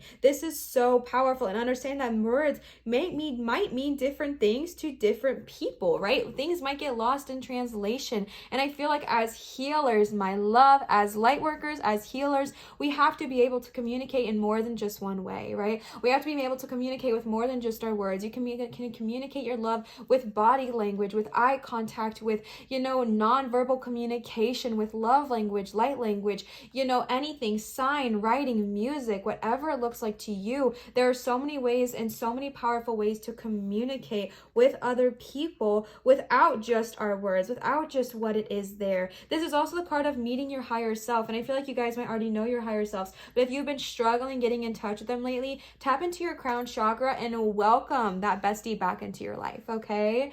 And then we have these Work Your Light Oracle cards. These are from Laura. Laura, if you are watching, thank you so much. I love these cards and I adore you, and I'm so, so grateful for you. So thank you so much for these beautiful gifts. And I figured they were just so perfect for today's reading. Like, how could I not use the Work Your Light Oracle cards for a light worker, empath, highly sensitive person reading? So let's go ahead and see what these have to say, okay? The first card you got is Priestess. How are you being called to step up and lead, okay? But Priestess is all about stepping up, okay? If you are being called to be a leader, understanding, okay, I'm getting a very powerful message. Hold up. If your soul is yearning you to be a leader, but maybe you have a lot of insecurities in that aspect because maybe you feel like you've been through a lot of trauma. I feel like a lot of times my highly sensitive people, my empaths, my healers, my light workers, a lot of times they have been through trauma. I'm not saying all of them, but a lot of times we have been through trauma, right? We are like the wounded healers. And I feel like there is this energy of, oh, I would love to lead. Maybe your gift is in communication, right? Maybe it's communication beyond just words, but I feel like maybe you have the ability to be a leader, even if it's like leading a small group, leading a community, being some kind of figure where you can guide people in a direction of healing. I feel like that might be something that you really feel called to, but I feel like a lot of insecurity creeping up. I feel like a lot of insecurity saying, well, what makes me qualified? Why would I be able to do that? What makes me think I could do that? Bestie, you are qualified, right? Like, you have everything you need to do that. You are so powerful. You are so strong. You are so amazing. You have all of the gifts you need in order to accomplish this. Don't let your life kind of hold you back, but let your life be your message. Let your life be your power. Be okay if you've made mistakes. Be okay if you've made, bad choices, because that is who's the most relatable, right? Like, that's who we listen to, are people who have made similar mistakes to us, because we are human and we go through the day to day. And this book literally says the word, it's so funny. Let me find it. Hold on. It says something really cute where it says, You don't need to have it all together to lead. In fact, it helps if you don't. No one wants a perfect angel who hasn't made any mistakes leading them, okay? Let your life be your message, and don't underestimate the power of sharing your story, all right? So when you are going through your healing, when you are healing others around you, don't be embarrassed to share your story. Don't be embarrassed to talk about what your past experience is, because you never know what your life, like what your story, you never know the power it can hold or the people it can help, okay? And then you got play. Have fun, celebrate, don't be so serious. I do get a very serious energy from this reading, specifically from these two cards right here. They are very serious energy. I feel like you maybe are someone who's a little bit more serious, because not all empaths, not all light workers look the same, right? We don't all act the same, we don't all look the same. And I feel like maybe you guys are more on the serious side of things. I feel like you are incredibly in tune, incredibly connected, but you might just have a more serious energy. And this is a card saying lighten up a little bit, okay? Play around, have fun, especially with your high heart chakra, the card of bliss. Have fun, be like, tap into the energy of love, tap into the energy of gratitude, be silly, be joyful, be a little kid again. Communicate without words, right? Communicate without what you are just saying. As little kids, we didn't understand a language, right? Like as babies, we did not speak, but we understood what people were saying, right? We understood and we were able to communicate. So tapping back into your inner child, just having fun, being silly, and appreciating the journey, and just relaxing a little bit, okay? You're on a journey. It doesn't have to happen in a day. Take a beat, take a breather, okay? And then you got pillar of light. Your vibration is rising. You are the oracle. Ooh, that's beautiful. You are heaven and earth in perfect expression. I think I have read this one actually, but I'm still gonna read it. A conduit for the light of the heavens to the earth.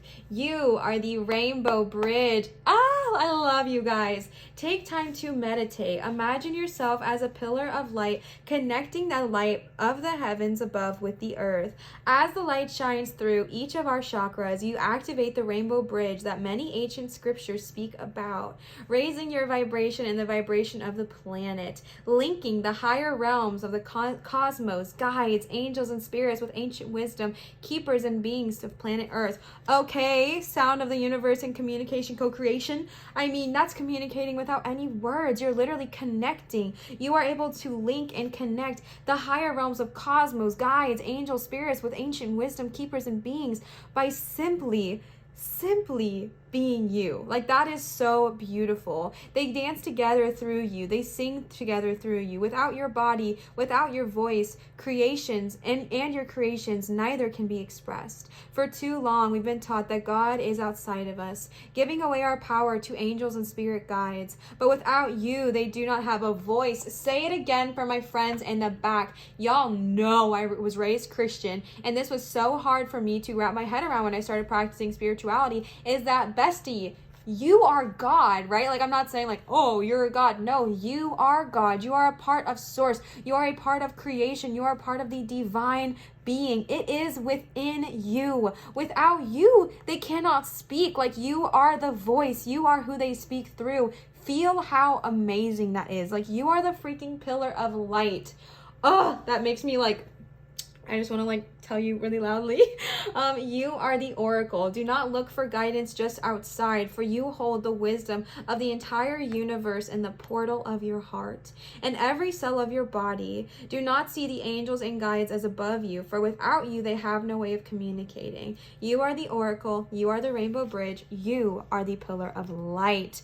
Amen. Okay, that is so beautiful and so powerful. And I love that they talk about not putting guides and angels on a pedestal, because I've talked about this before in a reading when I got this exact card, actually, about how I used to put, you know, guides, angels, deities, God, especially God, growing up Christian, on this huge pedestal. And I learned through my spiritual coach not to do that, because they're equals, right? Like, we are equals. They are source, we are source. They are light, we are light, just in different bodies in this moment. And so instead of seeing them as like this huge, you know, massive deity in which I have to like bow down to and, you know, make myself shrink in order to be in their presence or whatever, I started acknowledging them as equals. And it honestly changed my connection with them in the most beautiful way. Understanding that you are the pillar of light. You are creation. You are source. You are a divine being in a human suit having a human experience, okay? The next card you got is boundaries. Where do you need to establish better boundaries, okay? This is especially important for my empaths, my highly sensitive people. I keep saying especially for every single thing I've listed here today, but just in case, you're not an empath and you're listening to this, that's still fine too. But this is especially powerful for those tapping in here because boundaries, bestie, it is okay to say no, okay? Especially with the gracious receptivity card. If you are feeling really burnt out right now, if you are feeling really overwhelmed, overworked, and overburdened, just know that like saying no is actually a form of self-love and is actually a spiritual practice. This card talks all about how saying no is very, very healthy because the people who can give the most, and I know you guys like to give because you guys are listening here, and this is for my givers out there as well, okay? I know you love to give, but sometimes we give so much with that gracious receptivity card and with this card too, which I forget the name, but it was all about the same energy. We can give until our water bucket literally runs so completely dry that we just feel so overwhelmed and we cannot complete anything. We cannot give at all because we have so much burnt ourselves out. So setting a healthy boundary and saying no when you mean no and saying yes when you mean yes. But when you say yes and you really mean no, it's only going to lead to you feeling resentment. It's going to lead to them feeling disappointed. It's going to lead to so many emotions we do not want to deal with. And I feel like in case no one has told you today, or maybe in the last like 5-10 years, you are not selfish for saying no. You are not selfish for saying no. You are not selfish for not responding to somebody if they are draining your energy. You are not selfish for setting healthy boundaries. You are not selfish for unplugging. You are not selfish for saying, you know what? No, I can't do this right now. That is not selfish. That is self-love, okay? Not selfish, self-love, okay? You are focusing on yourself. And you are setting these healthy boundaries so that way when you say yes, you really mean it. And you give in your entirety and then people can receive it. Like they talk about in this book how the people that say no are the ones who are the most caring and the most giving because they set those healthy boundaries. And then when they say yes, they really mean it and they give it their all. Instead of saying, okay, yeah, but really meaning no. And then you're feeling resentment and you don't really want to do it. You guys get what I'm saying, okay? So set those healthy boundaries for yourself. It's super, super important. The next card you got is align your life. What is not aligned that needs to change, all right? Same thing with the boundaries card. I really feel like, I think I talked about how I was feeling that energy of feeling a little bit upset almost and just feeling this energy of being a little bit bitter and maybe being resentful because maybe someone crossed your boundary or didn't respect it or anything like that. This is the card of saying, okay, it's time to set our boundaries, tapping into gracious receptivity, okay, y'all know what I'm trying to say, receptivity, and just understanding that like there needs to be some kind of alignment. So if that means saying no, if that means setting a boundary, if that means, loving somebody from afar for a little bit while you need to heal, whatever it looks like for you, whatever it means for you, there's just this energy of something is out of alignment and something is begging to be in alignment so that you can open up your energy to your high heart chakra, your crown chakra, your giving energy, because you are a very giving person and you are an incredible healer. And if you've just been feeling like you don't even want to do that lately because of everything going on, that is the time to kind of align your life because you are a creative, you are an amazing, creative, gifted, amazing healer, and that is a light that does not need to be shut down. And so I really feel like the universe wants you to get back into that. The universe wants you to be a healer. And so in order to do that, if you have to kind of set some boundaries, if you have to say no to some people, if you have to get some things in alignment, that is okay, and it's actually very, very healthy, okay? The last card you got is Awakening, energetic upgrades, a new way of being, and integration. I don't know that I've ever pulled this card before, so I am going to read this one as well, okay? You are going through a period of awakening. Things are changing within you and at many levels. You are starting to remember ancient truths and discovering more and more about who you are and why you incarnated.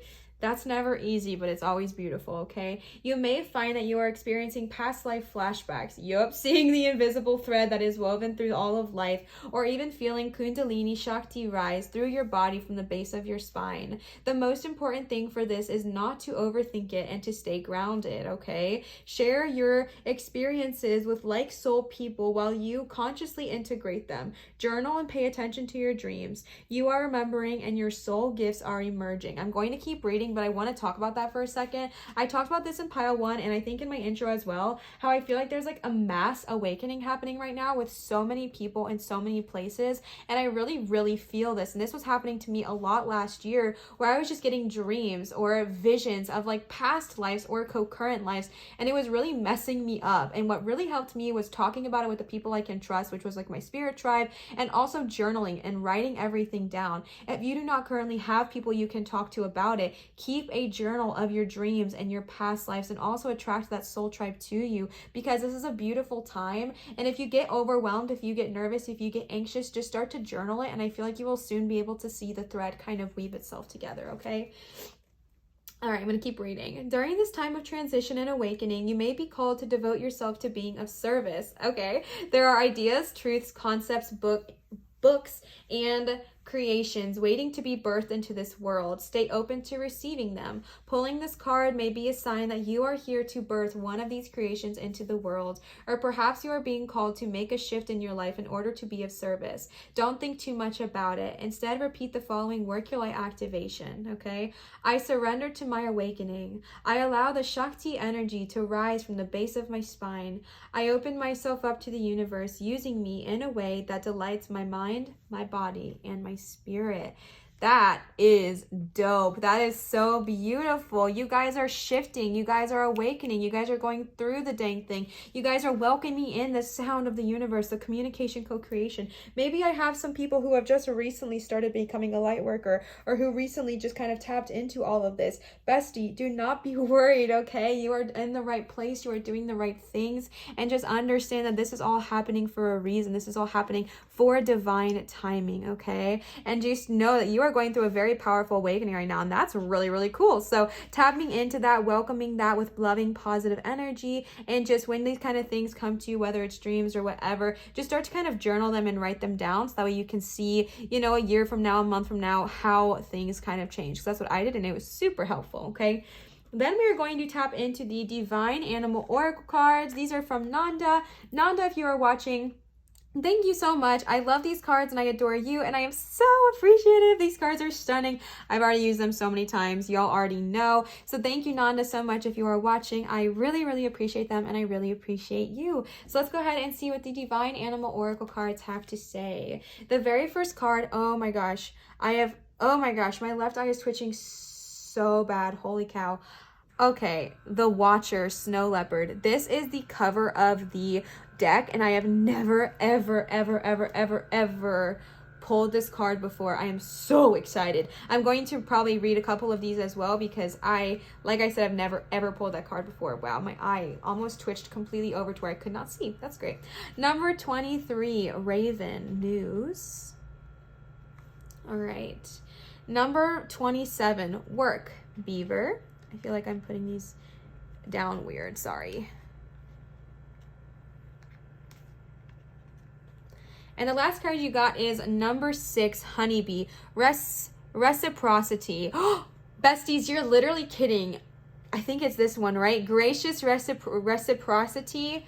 Why can I not say that word? Of course, they gave me it twice, so you guys really know how much I don't know how to say it. Woo, we love those synchronicities. Synchronicity. Oof, okay. Number 15, Snow Leopard, the Watcher. All right, let's see. Take the high road. Do not sink to the level of low vibration. Observe the situation closely before acting. Being silent is an option. Ethics is the number one concern. It is best not to continually draw attention to yourself just for the sake of filling up your ego. A little mystery is a good thing. Okay, interesting energy, okay? Very interesting energy. Be the Watcher. I feel like at some point in the beginning of this reading with those Lumeria cards, I feel like maybe with this one and this one and this one and that, yeah, I feel like we heavily talked about that, right? Like, if you are feeling burnt out, if you are feeling frustrated, if you are feeling like people are taking advantage of you, do not stoop to that low vibration. Take the high road by setting boundaries, by saying no, right? Like, do not stoop down to a level where you feel like you could be, you know, sucked into it, especially as an empath or a highly sensitive person. It can be really easy. Oh my God, my left eye is driving me crazy. It's twitching so much. It can be really easy to tap into the energy of just stooping to someone's level or stooping low, but we do not need to do that. Nope, nope, nope, nope, nope. Okay, you are very, very powerful. You are also very intuitive, so you know the power that you have. So do not stoop to that level. If you feel frustrated, if you feel angry, take a minute, take a breather. And if you feel like you want to say something negative, you know the saying, if you don't have something nice today, say don't say anything at all. I know that that's like something we tell our children, but I feel like it's also very, very helpful. So kind of keep that in mind as well. All right, number 23, Raven. Keep your senses about you. News or significant announcement or a significant announcement is coming. Do not believe everything you hear unless it is from a reputable source.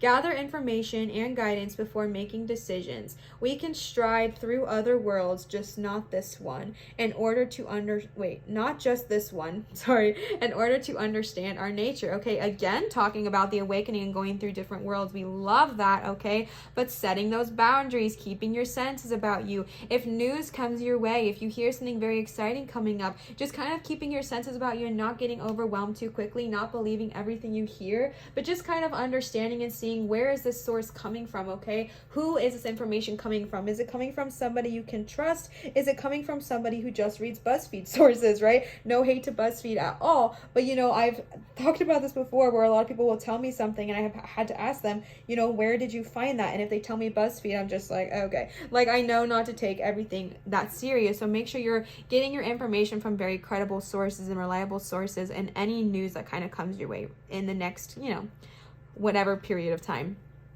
And then you got Beaver, work, number 27. Work, see me do my work. Okay, nope, not the song to be singing. Okay, to love your work is a gift. Find a balance between work and rest. It is worth aligning your work with your purpose if you can. Being positively, mindfully engaged in your work, no matter what it might be, is healthy. Someone may be attempting to micromanage you at your job, and this is not an optimum way to work. Perhaps it's time for you to be your own boss. Heck yeah, okay, we love our self-entrepreneur babes. We love our self-employed babes. We love our non-self-employed babes as well, but we love to see it work, okay? Literally work. I love this energy. Being passionate about your job is beautiful. To love the work you do is a gift. If you are being called to a healer, if you are being called to priestess, if you are being called to follow your pillar of light, if you are going through an awakening, tap in, okay? Wake up, my love. Wake up in the most loving way possible. Wake up and get to work. And I'm not saying like, you know, go to work. No. But like, wake up and welcome that there might be a job out there that is so much like fun that it does not even feel like work. And is that not the goal, right? Like, that is the complete goal, is to do something you love so much that it doesn't even feel like work. It just feels like fun. That's literally what it feels like, is fun, because it's not even work to you. And that is the goal, right? So if you have something like that, if your soul is calling you to something like that, follow that answer, okay? And the last card you got is number 6, honeybee. Reciprocity, the word I cannot say. We must give and take, and if we make a mistake, we must make amends. The earth revolves around reciprocity to remain balanced and to grow, and as humans are as a part of earth, so this applies to them as well. Learn to work happily with others. It is important to learn to communicate effectively, as there may be a breakdown in communication. You're literally shotting me. You got this right on top of communication, co-creation.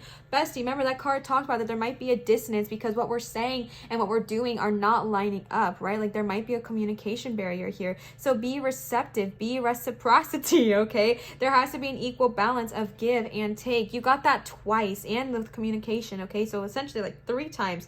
Theirs is so loud. Allow yourself to receive and allow yourself to give as well. And if you are one of my loves tapping in here who really just feels like you can't give anymore because you're so burnt out, allow yourself to receive a little bit, because again, when we receive, we can give more, baby, okay? We love to see it.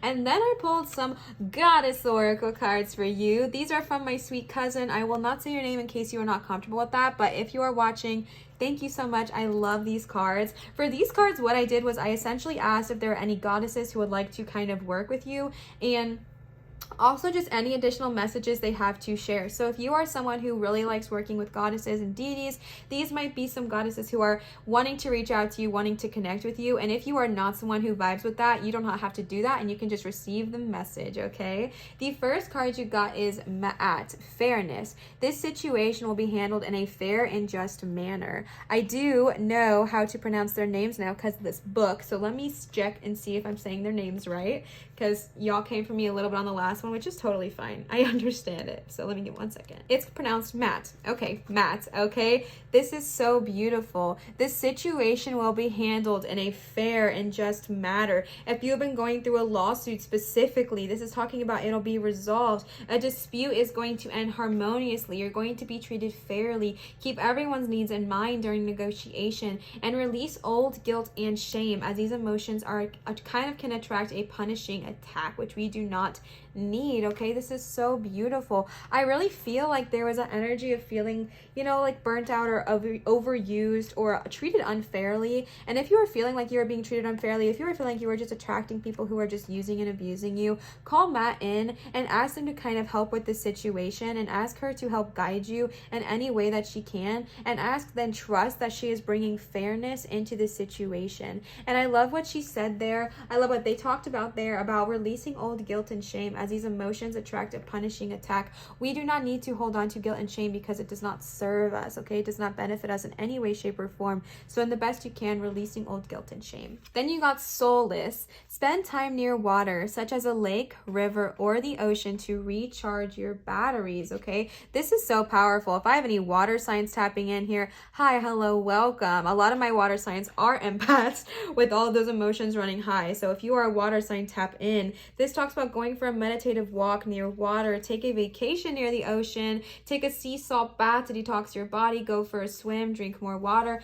If you guys know, water makes up so freaking much of our body, right? Like we are bodies of water. Like we are bodies of water. If you think about it, that's crazy, right? Like we are actual bodies of water. So getting in tune with that is such a healing power, such a healing property. If you've been feeling burnt out, overwhelmed, overworked, overstressed, go and be near some water. It is so healing. It is so cleansing, and it totally recharges you. So if you are feeling that, if you are connecting with that, maybe go, if you have water near you, go for a swim. If you have water near you, go to the ocean. If you do not have water near you, that is okay. Go take a bath. That is totally fine. I think it specifically says take a sea salt bath to detox those energies that we do not need, okay? And then you got Sedna, infinite supply. Oh my god, this card is so stunning. Do you guys see the blue whale? Oh my god, she's gorgeous. You are supplied for today and all of your tomorrows. Even more water energy there. This card is all about do not worry about the future. Know that you will always have enough to eat. Your needs will always be provided for. This literally says spend time at the ocean, swim with the dolphins, move to the go swimming, go sailing, give time or money to cause that profits or protects the ocean. This is so beautiful. This is another card. You guys are really being called to go near water. So in any way, shape, or form, go near water if you can. Go near an ocean if you have one near you. And if you don't have one near you, do not be upset. That is a-okay. You can still spend time in water by taking like a sea salt bath or anything like that. But baby, go to the water. It is so necessary, okay? And Sedna is reaching out to you. Sedna. Yep, I'm pronouncing that right. Sedna is reaching out to you and reminding you that you have everything you need. You have everything you need. You are not ever going to be without. You are supplied for today and all of your tomorrows. And if you are struggling, believing that, or feeling that, ask her to come help you, okay? And then you got Pele, my queen. I love Pele. Pele, divine passion. Be honest with yourself. What is your heart's true desire? I adore Pele. She is one of my goddesses that I very much work closely with. And oh my gosh, my eye's twitching again. Be honest with yourself. What is your heart's true desire, okay? You got a lot of things talking about here. Like you are the pillar of light. You have all of these gifts. You have these priestess energy. What is your heart's true desire? Spend some time alone. Spend some time alone meditating, thinking, deciding what it is that you want to do, deciding what it is that brings you true joy, what it is that brings you true passion, what is your true heart's desire, what do you truly want to do? Tap into your high heart chakra. What does your heart really desire? What does it really want out of this life? And then seeing what can you do to reach that, okay? And also Pele might wanting to be reaching out to you. She is my queen. I love her. Okay, oh my gosh. And then you got Yamanya. Another goddess that I work with very, very closely is Yamanya. I adore her. Golden opportunity. All right, important doors are opening for you right now. Walk through them, okay? Walk through them. This is so powerful. I really feel like going through all of this is like a cycle, and I feel like you're going to go through this transitional period. I feel like you're going through an energetic awakening. I feel like you're going through this position in here with the transformation and everything like that, and setting the boundaries and aligning your life. I feel like it's going to open so many amazing opportunities for you, and I feel like Yamanya is coming in here to say, yep, you sure are right. So many beautiful golden opportunities are coming your way. Important doors are opening for you. Walk through them. When these doors represent themselves to you, when these opportunities open themselves up to you, say okay and walk right freaking through, okay? Because they are right here. They are right here saying, we're ready to help you. We're ready to show ourselves to you. If you're wanting to get out of the 9-to-5, if you're wanting to be your own boss, that was somewhere, I know it was somewhere, Beaver, yes.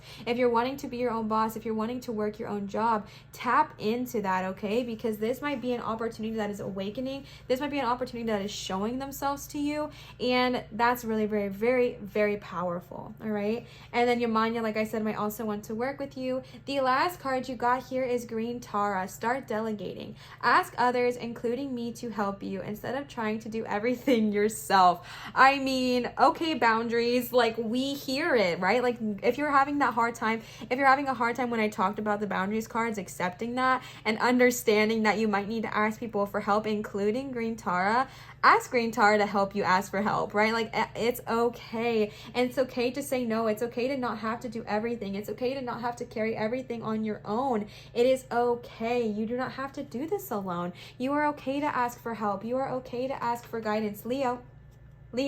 Okay. All right. He's okay. All right. No. My little cat decided to come and say hi at the end of your guys' reading today. But just know that it is okay to ask for help. It is okay. Don't eat that, please. Why do you eat sage? Why? It is okay to ask for help. And if you are struggling with delegating, if you are struggling saying no, if you are struggling setting that boundary, ask Green Tara to come into your life. Ask her to, or they, I think they're her, but ask her or they, ask them to come and help you, whatever you need help setting those boundaries and need help delegating. That is such a powerful energy for you, is to delegate. Say no, set boundaries, bestie. Say no when you mean no, and say yes when you mean yes, but do not say yes when you really mean no. Okay, start delegating. Start asking other people for help. Start asking your family members for help. Or it doesn't have to be family members, but start asking those around you for help, including Green Tara. Okay, pile number 2. I really hope this resonated. My little mister decided to come and say hello for your guys' reading right at the end there, and I know so many of you love him, so that is always fun. You guys always seem to be so happy as soon as he comes up here. So yes, if you like Leo, he is here to say hello to you. Okay, so pile number 2, I really hope this resonated. I really hope this helped give you some guidance, some clarity, some inspiration. If this did resonate, please feel free to leave a comment down below. Leo said so, not me. I don't make the rules. No, I'm just kidding. But go ahead and leave a comment down below. 1, it helps me know what, if my videos are resonating with you, if they're connecting with you.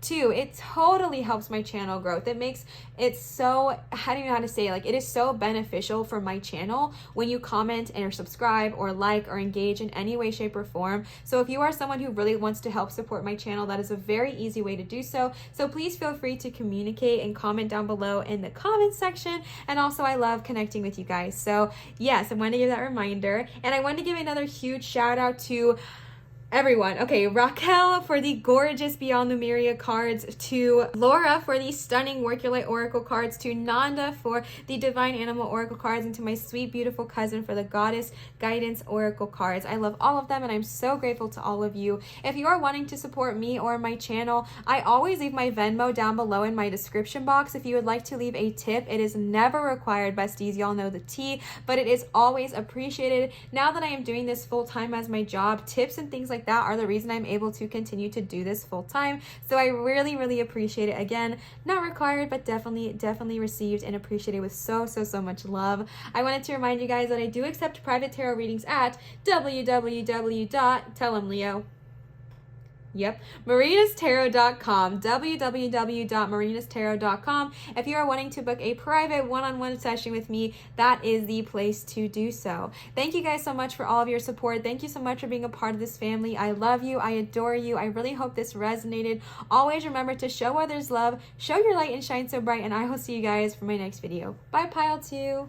Say bye, Leo. Say bye. All right, third and final pile number 3, with the mysterious stone that for today and probably furthermore we are going to name Amethyst.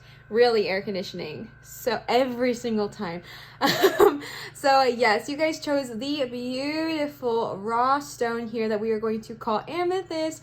I absolutely love this stone. If you hear jingle jangling, that is my kitty cat. So he is right outside the door playing with his toy. So yes, this is this beautiful stone here that came from the mining area in North Carolina. So I absolutely love this stone. Beautiful choice. Amethyst does have so many beautiful, powerful healing properties, so definitely tune into that here today. Okay, so we are going to start. Holy junk, you guys got a ton of oracle cards. I mean, they're all oracle cards, but you guys have quite a lengthy reading, so bear with me. We're going to start with the Lemuria cards, and then we have a bunch of other oracle cards we're going to get into as well. So let's go ahead and get started. So we are starting right off the bat with the Beyond Lemuria cards. These are from Raquel. Raquel, if you are watching, thank you so much. I adore these cards, and I adore you. I love them. These are so beautiful, and I am so overwhelmed by the stunningness that is these cards. So thank you so much, Raquel, if you are watching. So let's go ahead and tap into this. You guys got a ton, and I do have to read this one because I've only used this deck, I think, once or twice, so bear with me. This will be a lengthy reading. Grab your popcorn, grab your tea, whatever you vibe with, and let's get started, okay?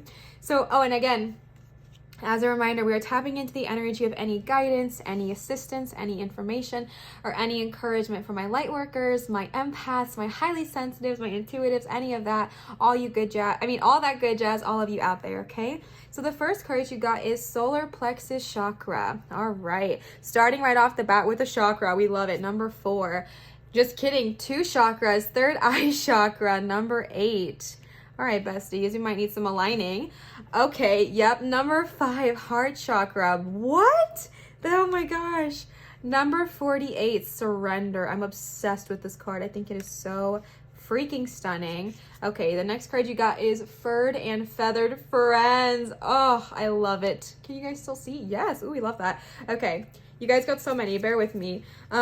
Root chakra, number 2. You guys got like so many chakras. What is that about, bestie?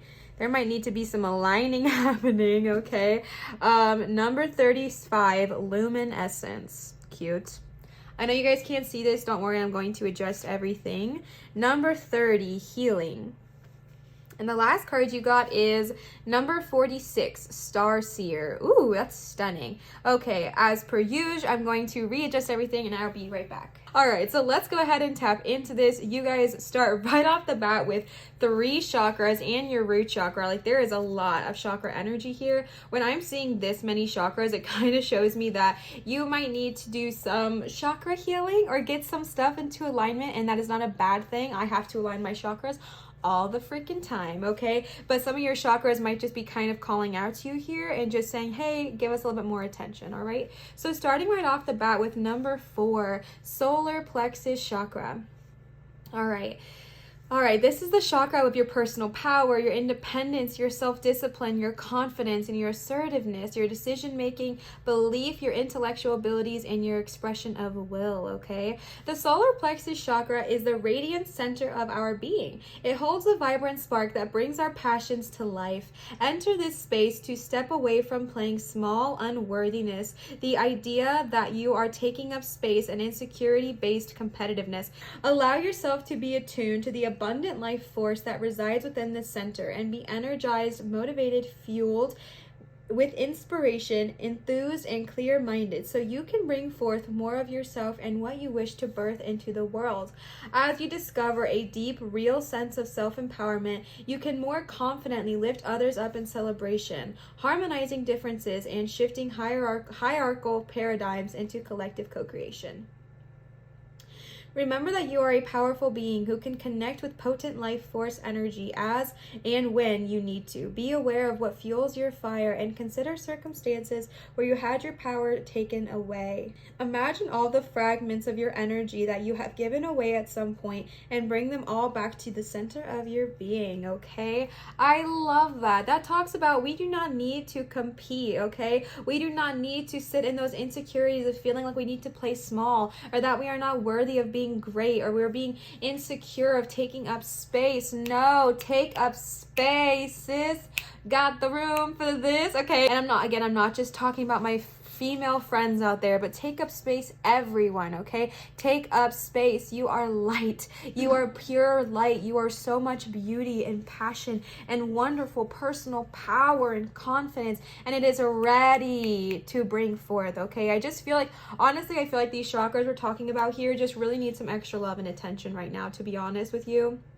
And that is A-O freaking K. All right, third eye chakra. Also, I did not hold this up for you. It's kind of hard because of the array, but that's okay. So this is the solar plexus chakra, radiant illumination. Okay, bear with me. Yeep. Okay, third eye chakra, pineal.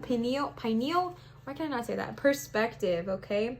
Connect with your third eye and transcend what you understand with your mind. Discover a deeper inner knowing through the interconnected web of all this is and has been. You can tune into this wisdom at will, as and when you wish to. This wisdom is ancient yet pioneering. It is the creator of free will we choose to weave from moment to moment. Be the observant witness. Allow the transcendence of duality without judgment. Be mindful. Listen and allow your unfurling intuition to unravel the paradoxes of reality. Woof! Okay, your third eye. Oh, I just realized that that's an eyeball. Love it. Your third eye chakra coming up, okay? Speaking loud, speaking clearly, all right? Speaking loud, the seat of wisdom and consciousness, your intuition, okay? I feel like as healers, lightworkers, empaths, you're probably already pretty intuitive, but tapping back into that, if you have closed off any of these lately, open them back up, okay? Tapping into your imagination, seeing inner and outer worlds, and understand without judgment, all right? And then you got heart chakra, unfurling back to love. This chakra card represents love in its many, many forms. It reminds you that everything in life can unfold into love or fear. When unfurled back enough, the foundation of all you seek lies in the universal desire and the right to feel love and be loved. Love heals. God is love. This is the force that will change the world. That is so powerful. And it also talks about gratitude and tapping into what you are grateful for, tapping into all of those that you love and how wonderful that feeling is that they love you, okay? I love how it talks about like when unfurled back enough, like when we really get to the core of certain things in life, it all stems from a desire to love and be loved, right? To feel like we are enough, to feel like we are loved, to feel like we are supported, to feel like we are somebody's everything. And if you are struggling with that, I really am getting this message that one, you are bestie, like you are enough, you are loved, you are so beautiful, so wonderful, so powerful, so smart, so brilliant. But I'm also getting this energy that it starts with you first. It first starts with you. We first have to love ourselves. We first have to step into that power. So that way when we are loved, we receive it in its full power. We receive it in its full beautiful, compassionate, loving amazingness that it is, right? And I think that that is such a very powerful thing to speak about right now, is that we have to first focus on ourselves. We have to first love ourselves powerful, love oneself first, that we then can love others in its entirety, have that compassion, forgiveness, empathy, connection, receptivity, acceptance, and generosity, okay? And then you got number 48, surrender. I love this card. It is so beautiful. Like oh my gosh, it is so eye-catching, to be honest. Loosen your holds on the reins and know that the universe will catch you. Trust, even though things are not as you imagine. Stay poised and aligned with your purpose. At the last minute, the situation will reveal its magic. Surrender, my love, surrender. If you have been going through the dang thing, if you have been struggling, if you feel tired, worn out, burnt out, I feel like my empaths, my highly intuitives, my highly sensitive people, and my light workers have been going through the dang thing lately. Like, it's been rough. Like, I don't know if y'all have been experiencing it. Sorry about that. But it has been like this general thing I've been feeling from a lot of people I've been talking to. Like, it has been rough lately. It has been so difficult. So allowing yourself to kind of surrender and trusting that the universe will catch you. This is so beautiful. Even like the thing that is holding her, that's connecting her to her head, it has a bunch of eyes in it, right? Like, this is energy. This is energy, and it's going to catch you. The universe is going to catch you. Even if you can't see it in the moment, right when you're least expecting it, the magic will reveal itself. Surrender, my love, surrender. And then you got 27, furred and feathered friends. They're so cute. Okay, what does this talk about? All right, look at how you choose to nourish your physical body and your ethics and reasoning surrounding your food choices. Okay, before we go any further, this is probably going to be a sensitive topic for some people. So what I will say is that this is a no judgment zone. I am not placing judgment on you for your dietary choices or how you choose to live your life. I am just reading the card. I want you guys to know that. I personally am vegetarian, but my fiance is not, right? And my family members are not. So I want you guys to know that this is not a judgment zone, and you know, I believe this card has a lot of beautiful power and meaning. I just don't want you guys to think that I am judging you for your choices or anything like that. So I just wanted to give that little disclaimer, okay? Where possible, explore fortifying, filling, and nourishing alternatives. Your body and energy will thank you for it. This card also signifies strong animal energies. That could mean working more closely with an animal spirit guide or bringing a four-legged companion into your life. You may have a greater awareness of the wisdom of the animals that you encounter and what their traits or messages mean to you. And then they have a quote. May all beings everywhere be happy and free. May the thoughts, words, and actions of my own life contribute in some way to that happiness and to that freedom for all. And I'm going to butcher this name, so bear with me. Loka Samasta Sukihino Bav Antu. And then she goes a lot into food production and the way that we kind of treat animals and our current food production, at least here in the States.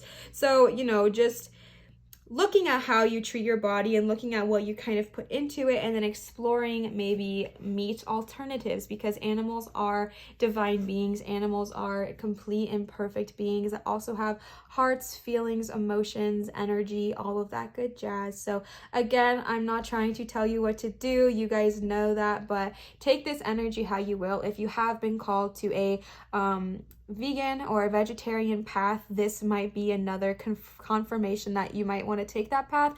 I will say, as an empath, that was one of the main reasons I did become vegetarian, because I was very in tune with the energy of the animals I was consuming, and it was very, very hard for me to feel the pain or the energy of what I was consuming. So if you are an empath or a highly sensitive person or even a light worker, it might be very, very possible that you are going through the transition of understanding that they also have hearts, feelings, emotions, and are imperfect in their own way. So do with that what you will, but just understand that that's kind of what that's leaning towards, is a meat-free diet, so to speak.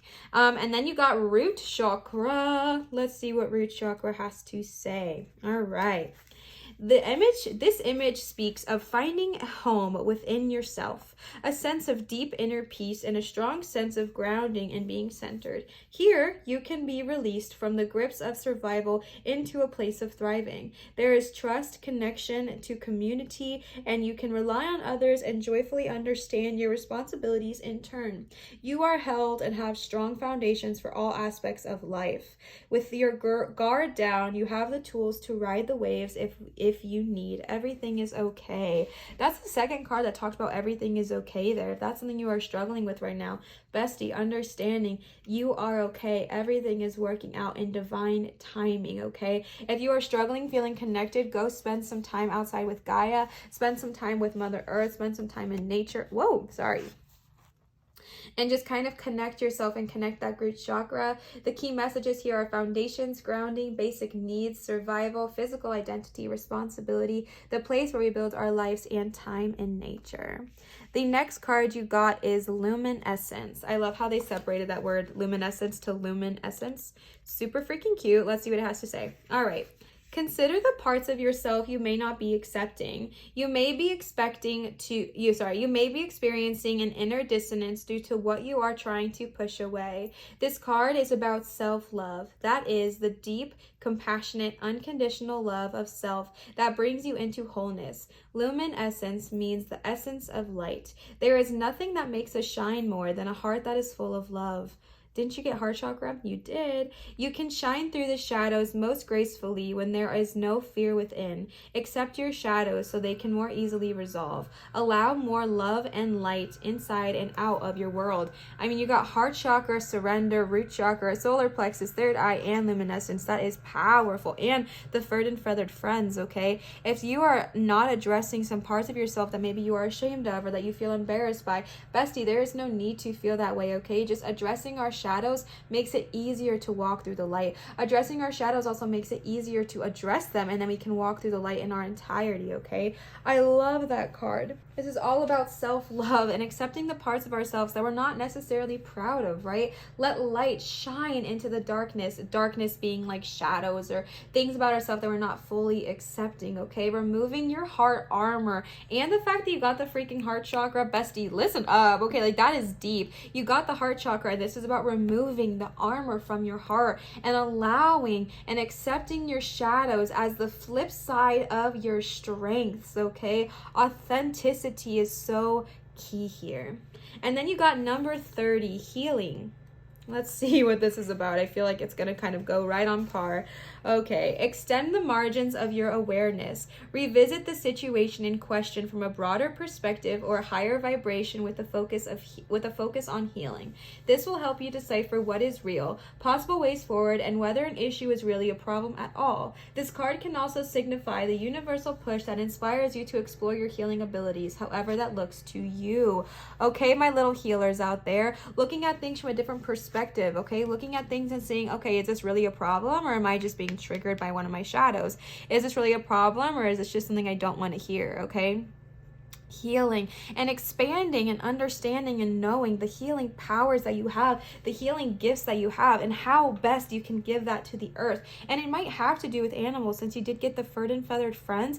Maybe you take a passionate approach towards eating meat free, or maybe you take a passionate approach towards loving all animals and treating all animals with respect and kindness. Whatever it looks like to you, whatever healing powers you have, whatever that looks like to you, step into that, bestie. You are ready. All right. And then 46, Star Seer. Intuition. Okay, keep believing in yourself. Trust in your dreams enough to let the serendipities unfold. Let go enough to allow space for unexpected opportunities. Even when the route is not as direct as you imagine, listen to your intuition and know that you've got this. You've got this. Look how beautiful this is, right? Do you see the person on the ladder walking up to the star and the star seer like divinely protecting them? That is so stunning, right? That's stunning. That is such a beautiful visualization there. And I love this energy. Surrender. No, you freaking got this. Believe in yourself. Believe in yourself. Believe in yourself so much. Believe in the powers you hold. Let go of those shadows that are no longer serving you. Tap into your healing power. Pay attention to all of those chakras that need a little bit of extra love in this moment as well, okay? And then we're going to tap into the work your light, I don't know why I said excuse me for bumping my thing. We're going to tap into the Work Your Light Oracle cards here. These are from Laura. Laura, if you are watching, thank you so much. I love these cards and I appreciate you so much. And how could I not use the Work Your Light Oracle cards for this light worker, highly sensitive people, and empath reading? I mean, come on, right? So I might read some of these as well. I'm more familiar with these ones, but it is still taking me some time, and y'all know I'm always honest and we love the growth, okay? So let's go ahead and see what extra guidance they have to offer. The first card you got is Council of Light, Divine Orchestration, Helpers in the Subtle Realms. I love this card, honestly. I've been thinking about it a lot lately. This is a card telling you that there are so many people, not even in this realm, that are wanting to help you and assist you. You are not alone, okay? Beautiful chorus is popping in my head so much today. And that song, like, you are not alone. Hey, Queen. Okay, whatever. I hate singing on camera, but you are not alone, okay? You are not alone. You are divinely protected. You are divinely there's this like divine orchestration who is ready to help you. Guides, deities, angels, animal friends, animal spirits. They are wanting to help you. They are wanting to communicate with you. And all we have to do is ask them. If you do not have guides or deities that you currently work with and you're feeling really alone, ask the Council of Light to come and speak to you. Ask them to come be there for you. They are a pure energy of so much love and so much light, and just kind of welcome them into your life and understanding that they are there to help you and they are there to help heal you, okay? All right, and the next card you guys got is Imarama. Where are you being called to journey to? This is all about a journey of the soul, a voyage on which we don't know where we are going, but your soul knows the way. Your soul knows where you need to go. This is all about a soul journey. It could be a physical one or a metaphoric one, okay? It talks about when we journey to a place that our soul remembers, a shift takes place, not only just within you, but also within the planet, which is so powerful. You're being called to journey to a sacred space for your soul. This could be a location that you're being really called to, or it could be, you know, like it said, metaphoric. Whatever it looks like to you, you are being called to journey. You're being called to figure out what your soul wants, where your soul is trying to lead you. If you get an urge to travel to a specific location, bestie, follow that intuition. Starseer here, follow that intuition, okay? Because I really feel like in this next coming up months or this next coming up time, I feel like you're going to be guided to kind of where you need to go. And I think that is so beautiful and so powerful, and kind of trust that. And even if it's not a physical journey, even if it's not to another place, it could be a metaphorical journey, right? A place not on this realm or not on this physical plane. And that is totally fine as well. And the next card you got is Share Your Voice. Come out of the cave, persecution and expression. Come out of the cave. You are being called to share your voice, perhaps by speaking up in a relationship. Let me pick it up real quick, sorry. Perhaps by speaking up in a relationship through writing, speaking, singing, or some other form of creative expression. We each hold a truth so deep within us that longs to be expressed. Sculpted for lifetimes, the voice of your soul is like no other. Say it again. I love to hear it, okay? It carries with it wisdom that can only be gained through soul history and growth. By remembering, tapping into, and expressing this unique tone, we not only heal ourselves, we also heal the planet at large. Love that. Okay, we love that for my healers out here. When you share your voice, you unlock something in the universe and call a missing piece of you home. Your individual voice is the most beautiful sound current on the planet. If you have kept your soul's voice silenced or held back, chanting or singing could be truly life-changing for you. As we shed the layers of our personality and start letting our unique soul speak through us, we discover that we actually have a very clear message that longs to get shared. The more we speak, the clearer it gets. Besties, if you are wondering what your soul is calling you to do, you might be someone who needs to share their voice, whether it's through speaking, singing, writing, creating, telling a story, a narrative, whatever it looks like. Your voice has healing power, so speak up, speak loudly, speak clearly, and speak confidently, because you are amazing. You are amazing, okay? The last card you got for this is the Initiation, Rite of Passage and Crossing the Threshold. Some of the most sacred initiation chambers and temples look scary from the outside, but are breathtakingly beautiful on the inside. This represents the journey that the soul pilgrim is required to take to to reach somewhere sacred, but only the initiated can enter. Perhaps that's where you are right now, and you are being tested, initiated because you are headed somewhere sacred.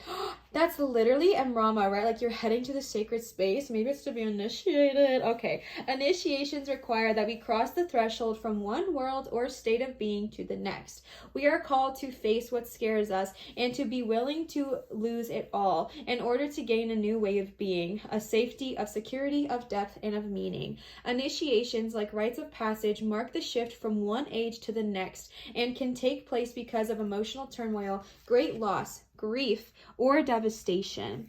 But it is through the seeming hardship that our heart cracks open and our spirit is invested to step forward. We take the sacred voyage into more of who we are and who we came here to be. It can be painful and scary, but once we begin the journey, we can be more ourselves than ever before. Ooh, I love that. So look how scary it looks on the outside with that freaking snake. Y'all see that? What the heck? And then look at this gorgeous color on the inside. It is so stunning. What is the snake holding? I don't know. This is such a powerful message, right? Like, this is so beautiful. I feel like you are and it even looks similar to the outside here. Someone's being called to go into initiation. Okay, we love to see it. Powerful message. Powerful message there. And if you are being called to do so, understanding that the journey is part of it, okay? The journey is part of the growth. The journey is beautiful. Even if it doesn't feel beautiful in this moment, in this time, it is, okay? It is. Surrender, okay? Surrender to the divine. Surrender to the power that they are trying to give to you, okay? And then we have these cards here. These are the Divine Animal Oracle cards. These are from Nanda. Nanda, if you are watching, thank you so much. I love them and adore them, and I am so appreciative to you. These cards are some of my favorites by far, which you guys probably already know. If you have been watching for a little bit, I have talked about them so many times. So I adore these cards, and I adore you, Nanda. So thank you so much for this incredible gift. I'm going to sit down again. I know I'm probably driving y'all crazy with the audio. Bear with me, besties. It's been like 3 hours of recording. My body changes and it needs to like move and shift sometimes, so thank you for your patience. Okay, so let's go ahead and get into this. The first card you got is Shark Purpose. Okay, number 36. I have you got, oh wait, no, 35. Okay, I was up to say, oh, I thought you got 36 too. What is this one? What number is this? 27. Okay. All right, number 36, Shark Purpose. The next card you got is number 22, Sacred Abyss, Learning. I feel like that's very similar to the initiation card, so I'm very excited to read it. Okay, the next card you got is Dog Companionship, number 41. Number 41. We got there. It's kind of hard to see. The next card you got is Red Fox, number 3. And the last card you got for these is number 12, Fruit Bat, Flying Fox, Kindness. Red Fox is also strategy. You are perfectly formed to be who you were born to be. There is great power in keeping your focus. Procrastination is just another kind of fear, so keep moving forward. You are protected in a difficult task. Okay, I mean, you got a bunch of cards talking about needing to kind of like move forward, surrender, find your voice, go on that journey. You are perfect exactly as you need to be, right? You are exactly who you are meant to be in this exact moment. There is a great power in keeping your focus and staying determined, staying on track of what it is you want to do. It's super easy to get off track, but this is the energy of staying on course, following your path, following your life's journey, and seeing where it takes you, okay? And understand that you are protected. You have so much protection around you, okay? Procrastination is just another kind of fear, so keep moving forward. You are protected in a difficult task, all right? So then you have Sacred Abyss, number 22, and I do know this card a little bit, and it kind of reminds me a lot of the initiation card, and it's so beautiful, except this card is all about learning, right? And it talks about how getting wisdom, it sometimes takes time, so be patient with yourself. Be patient if you're not learning exactly at the speed you wish to learn at. Be patient if you're not learning exactly what you want to learn at the exact moment you want to learn. Continuing to learn is a pivotal keystone to your growth, okay? This also talks about, while everybody has a source within them, not every single person chooses to exercise it. it. So being a light worker, being an empath, being a highly sensitive person, you have this ability to exercise the wisdom that lies so deep within you, and you are being called to do so now. You're being called to tap into that. I feel like you are incredibly wise. I feel like you are incredibly talented. So tap into that. It does give a little disclaimer that if you are someone who does cast magic or practice magic, just make sure you're doing it with the full knowledge of the consequences of what you are doing. And consequences is not a bad thing. It's just if you do something, just know what will happen after you do something, if that makes sense. But in general, just tapping into the knowledge that is there, tapping into the unlimited amount of knowledge that lies within all these different realms and books and, you know, people, and just communicating and figuring out things in different realms. It's so beautiful. And understand that things take time. Learning takes time, and that is okay. That is okay if it doesn't happen overnight. It's okay if it doesn't happen in a day. And then you got number 41, dog, companionship. Companionship. This is such a beautiful card. It talks about being a firm, ethical, and loyal friend or partner or work relationship. And it talks all about, for you as well, to seek loyalty and honesty in your friendships. And they should not be competitive. They should be supportive, right? I really feel like as empaths, I think I've talked about this in every single reading so far today. As empaths and highly sensitive people, we can definitely attract people into our lives who are not loyal, and definitely are ones that we feel like, you know, that maybe need some healing, or they need some, they come for what we can offer, right? And a lot of times as healers, a lot of times as empaths, we can be sometimes used and abused. And so I feel like it's very important to seek loyalty in friendships and in partnerships, and to also be a loyal partner and friend yourself, because what we are, we attract, you know what I'm saying? And just kind of keeping that notion within yourself of, okay, I deserve loyalty. I deserve someone who is going to respect me. I deserve someone who is going to uplift me, not compete with me, and someone who is going to bring out the best in me and not try to tear me down, because you deserve a good friend. You deserve a good friendship, a good partnership, a good romantic ship, whatever it looks like for you. Like, you deserve greatness, and you also deserve to be great towards others, and also be loyal to yourself, okay? It also talks about we all have aspects of ourselves that we do not appreciate or like. Learn to change these things if they do not benefit us, or lovingly accept them, which was so powerful, because that is the exact message of luminescence, right? There might be things about ourselves that we don't love. There might be shadows that lie deep beneath the surface. There might be things about ourselves that we definitely keep hidden, we keep covered, we don't want to talk about. But bestie, it is okay to talk about those things. It is okay to bring those things out, because you are powerful, and it is okay to address those shadows. It is okay to bring them to the surface, and either, you know, if you don't like them, change them if they do not benefit you, or lovingly accept those parts of who you are, okay? And then you got number 3, strategy, red fox. I don't think I've ever pulled this card, but I feel like every time I say that, I probably have. I just forget. Work through strategy to get what you want. This is a time of transformation, so do not hide what you really are. Be part of nature, not apart from nature. Be patient, your opportunity will come.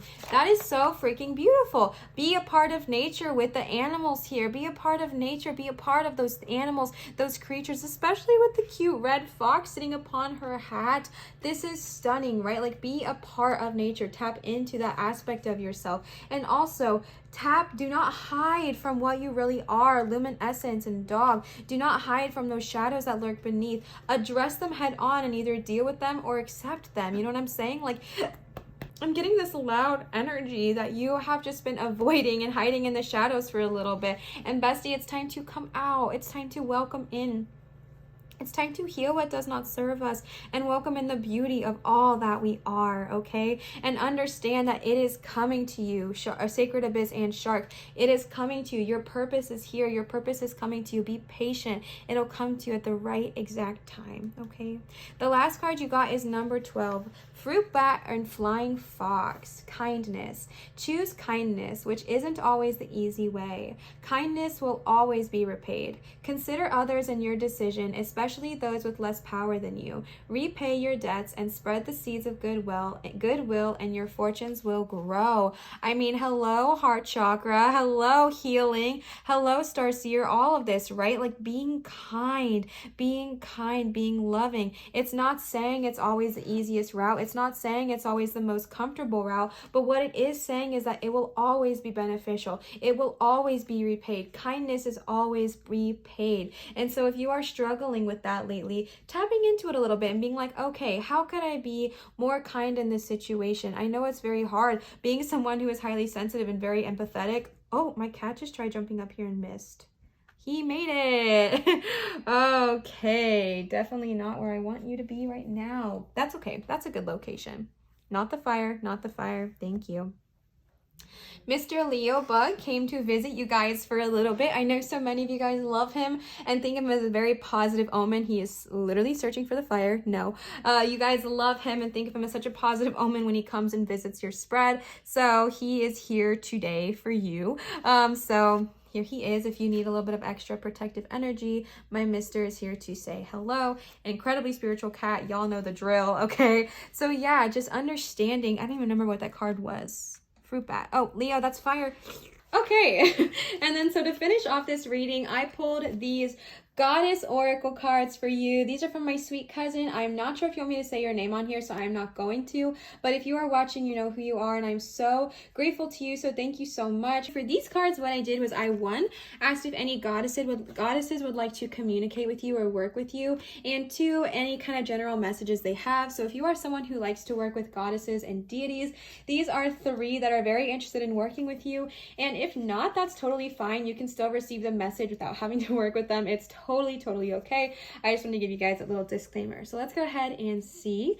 The first card you got is White Tara, sensitivity. You are becoming increasingly sensitive and avoid harsh relationships, environments, situations, and chemicals. Okay, for my highly sensitive people out there, okay, if you are just now tapping into your highly sensitive abilities, it might be really hard and overwhelming to all of a sudden be like, really sensitive to smells, perfumes, candles, that kind of thing. That happened to me and still happens to me. I'm incredibly oversensitive to light, which is super frustrating, you know what I mean? And if you are feeling that same energy of being overwhelmed or what's it called? Just like increasingly sensitive to those kind of things, you can call White Tara in and kind of ask her for help in those situations if it's one you can't get out of, like if it's at work or something and you're feeling overwhelmed. But in general, just kind of do your best if you can to avoid, you know, relationships that drain you, friendships that drain you, TV shows that drain you, music that drains you, lights, candles, scents, foods, especially with that here, foods that drain you. If you are becoming increasingly sensitive, that might be why they're talking heavily about, you know, changing our dietary patterns and things like that as well, because it is harder when you are highly sensitive, okay? It is a beauty, it is such a blessing, but you're just more sensitive to a few things, okay? And then you got Mary Magdalene, who has such a special place in my heart. Unconditional love.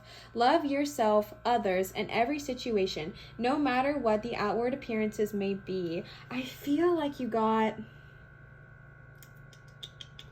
I don't remember if it was you guys or a different pile, but I feel like there was a lot of talk about loving others and loving yourself, no matter what the outward appearance may be. That is so beautiful. If you guys do not know the story of Mary Magdalene, look it up. She was one of my favorites when I was still, I mean, she is still one of my favorites, but she was and is one of my favorites when I was very big into the church, and she made me feel very safe and very seen.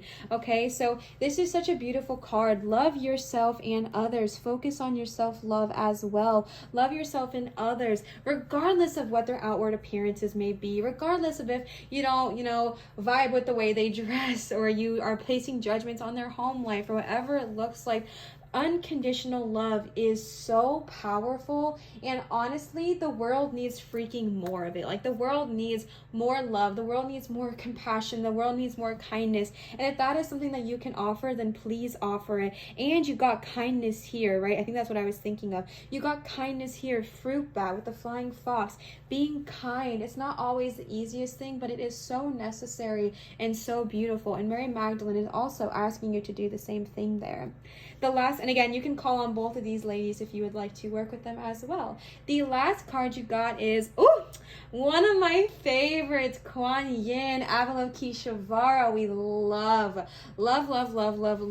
And yep, compassion, okay? Release judgments about yourself and others and focus on the love and light that is within everyone. You know what I'm thinking it is? I'm tapping into the luminescence, the surrender, the healing, the star seer, the red fox, the Mary Magdalene, all of that. And it's talking about, like, I feel heavily that because we have so much judgment on ourselves with that luminescence, with the kind of hiding our shadows away, I feel like we inevitably also have judgment towards one another, right? Because if we are judging ourselves so hard, we are not the only ones with that going on. So if you are judging yourself for that, there could be judgment towards others in that same situation as well. So the best that you can, love yourself and others in every situation, regardless of what the outside appearances look like, and release judgments. Release judgments towards yourself, luminescence, red fox, fruit bat, okay? And dog, talking about the same thing. And surrender, okay? Releasing judgments about yourself, understanding that you are divine, understand that your shadows can be addressed, they can be dealt with, or you can accept them for where they are and heal them along the way. Healing card here. But understanding to release judgments about yourself, and then release judgments about others, and focus on the love and the light that is within every single person, every single creature on this planet, okay? Pile number 3, I freaking love you guys. You guys are so cool, so amazing, and so powerful. I really, really hope this reading resonated with you, and I hope you guys enjoyed my Mr. coming in here for some additional love. Pile number 3, I really, really, really hope this resonated with you. If this did resonate, please feel free to leave a comment down below. 1, I love interacting with you guys. You guys are so much fun. And 2, it really, really helps my channel growth when you comment and engage and things like that. So if you are wanting to help my channel grow, that is an incredibly easy way to do so, okay? I want to give another huge shout out to so many people. Raquel for the gorgeous Lemuria cards, Laura for the stunning Work Your Light Oracle cards, Raquel for the Divine Animal Oracle cards, thank you so much, they are beautiful, and my sweet cousin for the Goddess, Goddess Guidance Oracle cards. I love them all, and I'm so appreciative to all of you guys, so thank you so much. If you are wanting to donate or give to either me or the channel, my Venmo is always linked down below in my description box if you are wanting to leave a tip. It is never required, never ever, but so appreciated. Now that I am doing this full time as my job, tips and things like that are the reason I'm able to continue to do this and post more content for you guys and things like that. So if you are wanting to leave a tip and help me out or help the channel out, that is the place to do so. And thank you to everyone who has left a tip. I am so grateful for you. Thank you so much. Of course, never required, but always appreciated. And I want to give you guys another reminder that I do accept private tarot readings at www.marinastarot.com. If you're wanting to book a private reading with me, that is the place to do so, okay? Thank you guys so much for all of your love and support. I'm sending you guys so much love. Always remember to show others love, show your light and shine so bright, and I will see you guys for my next video. Bye, Pile 3.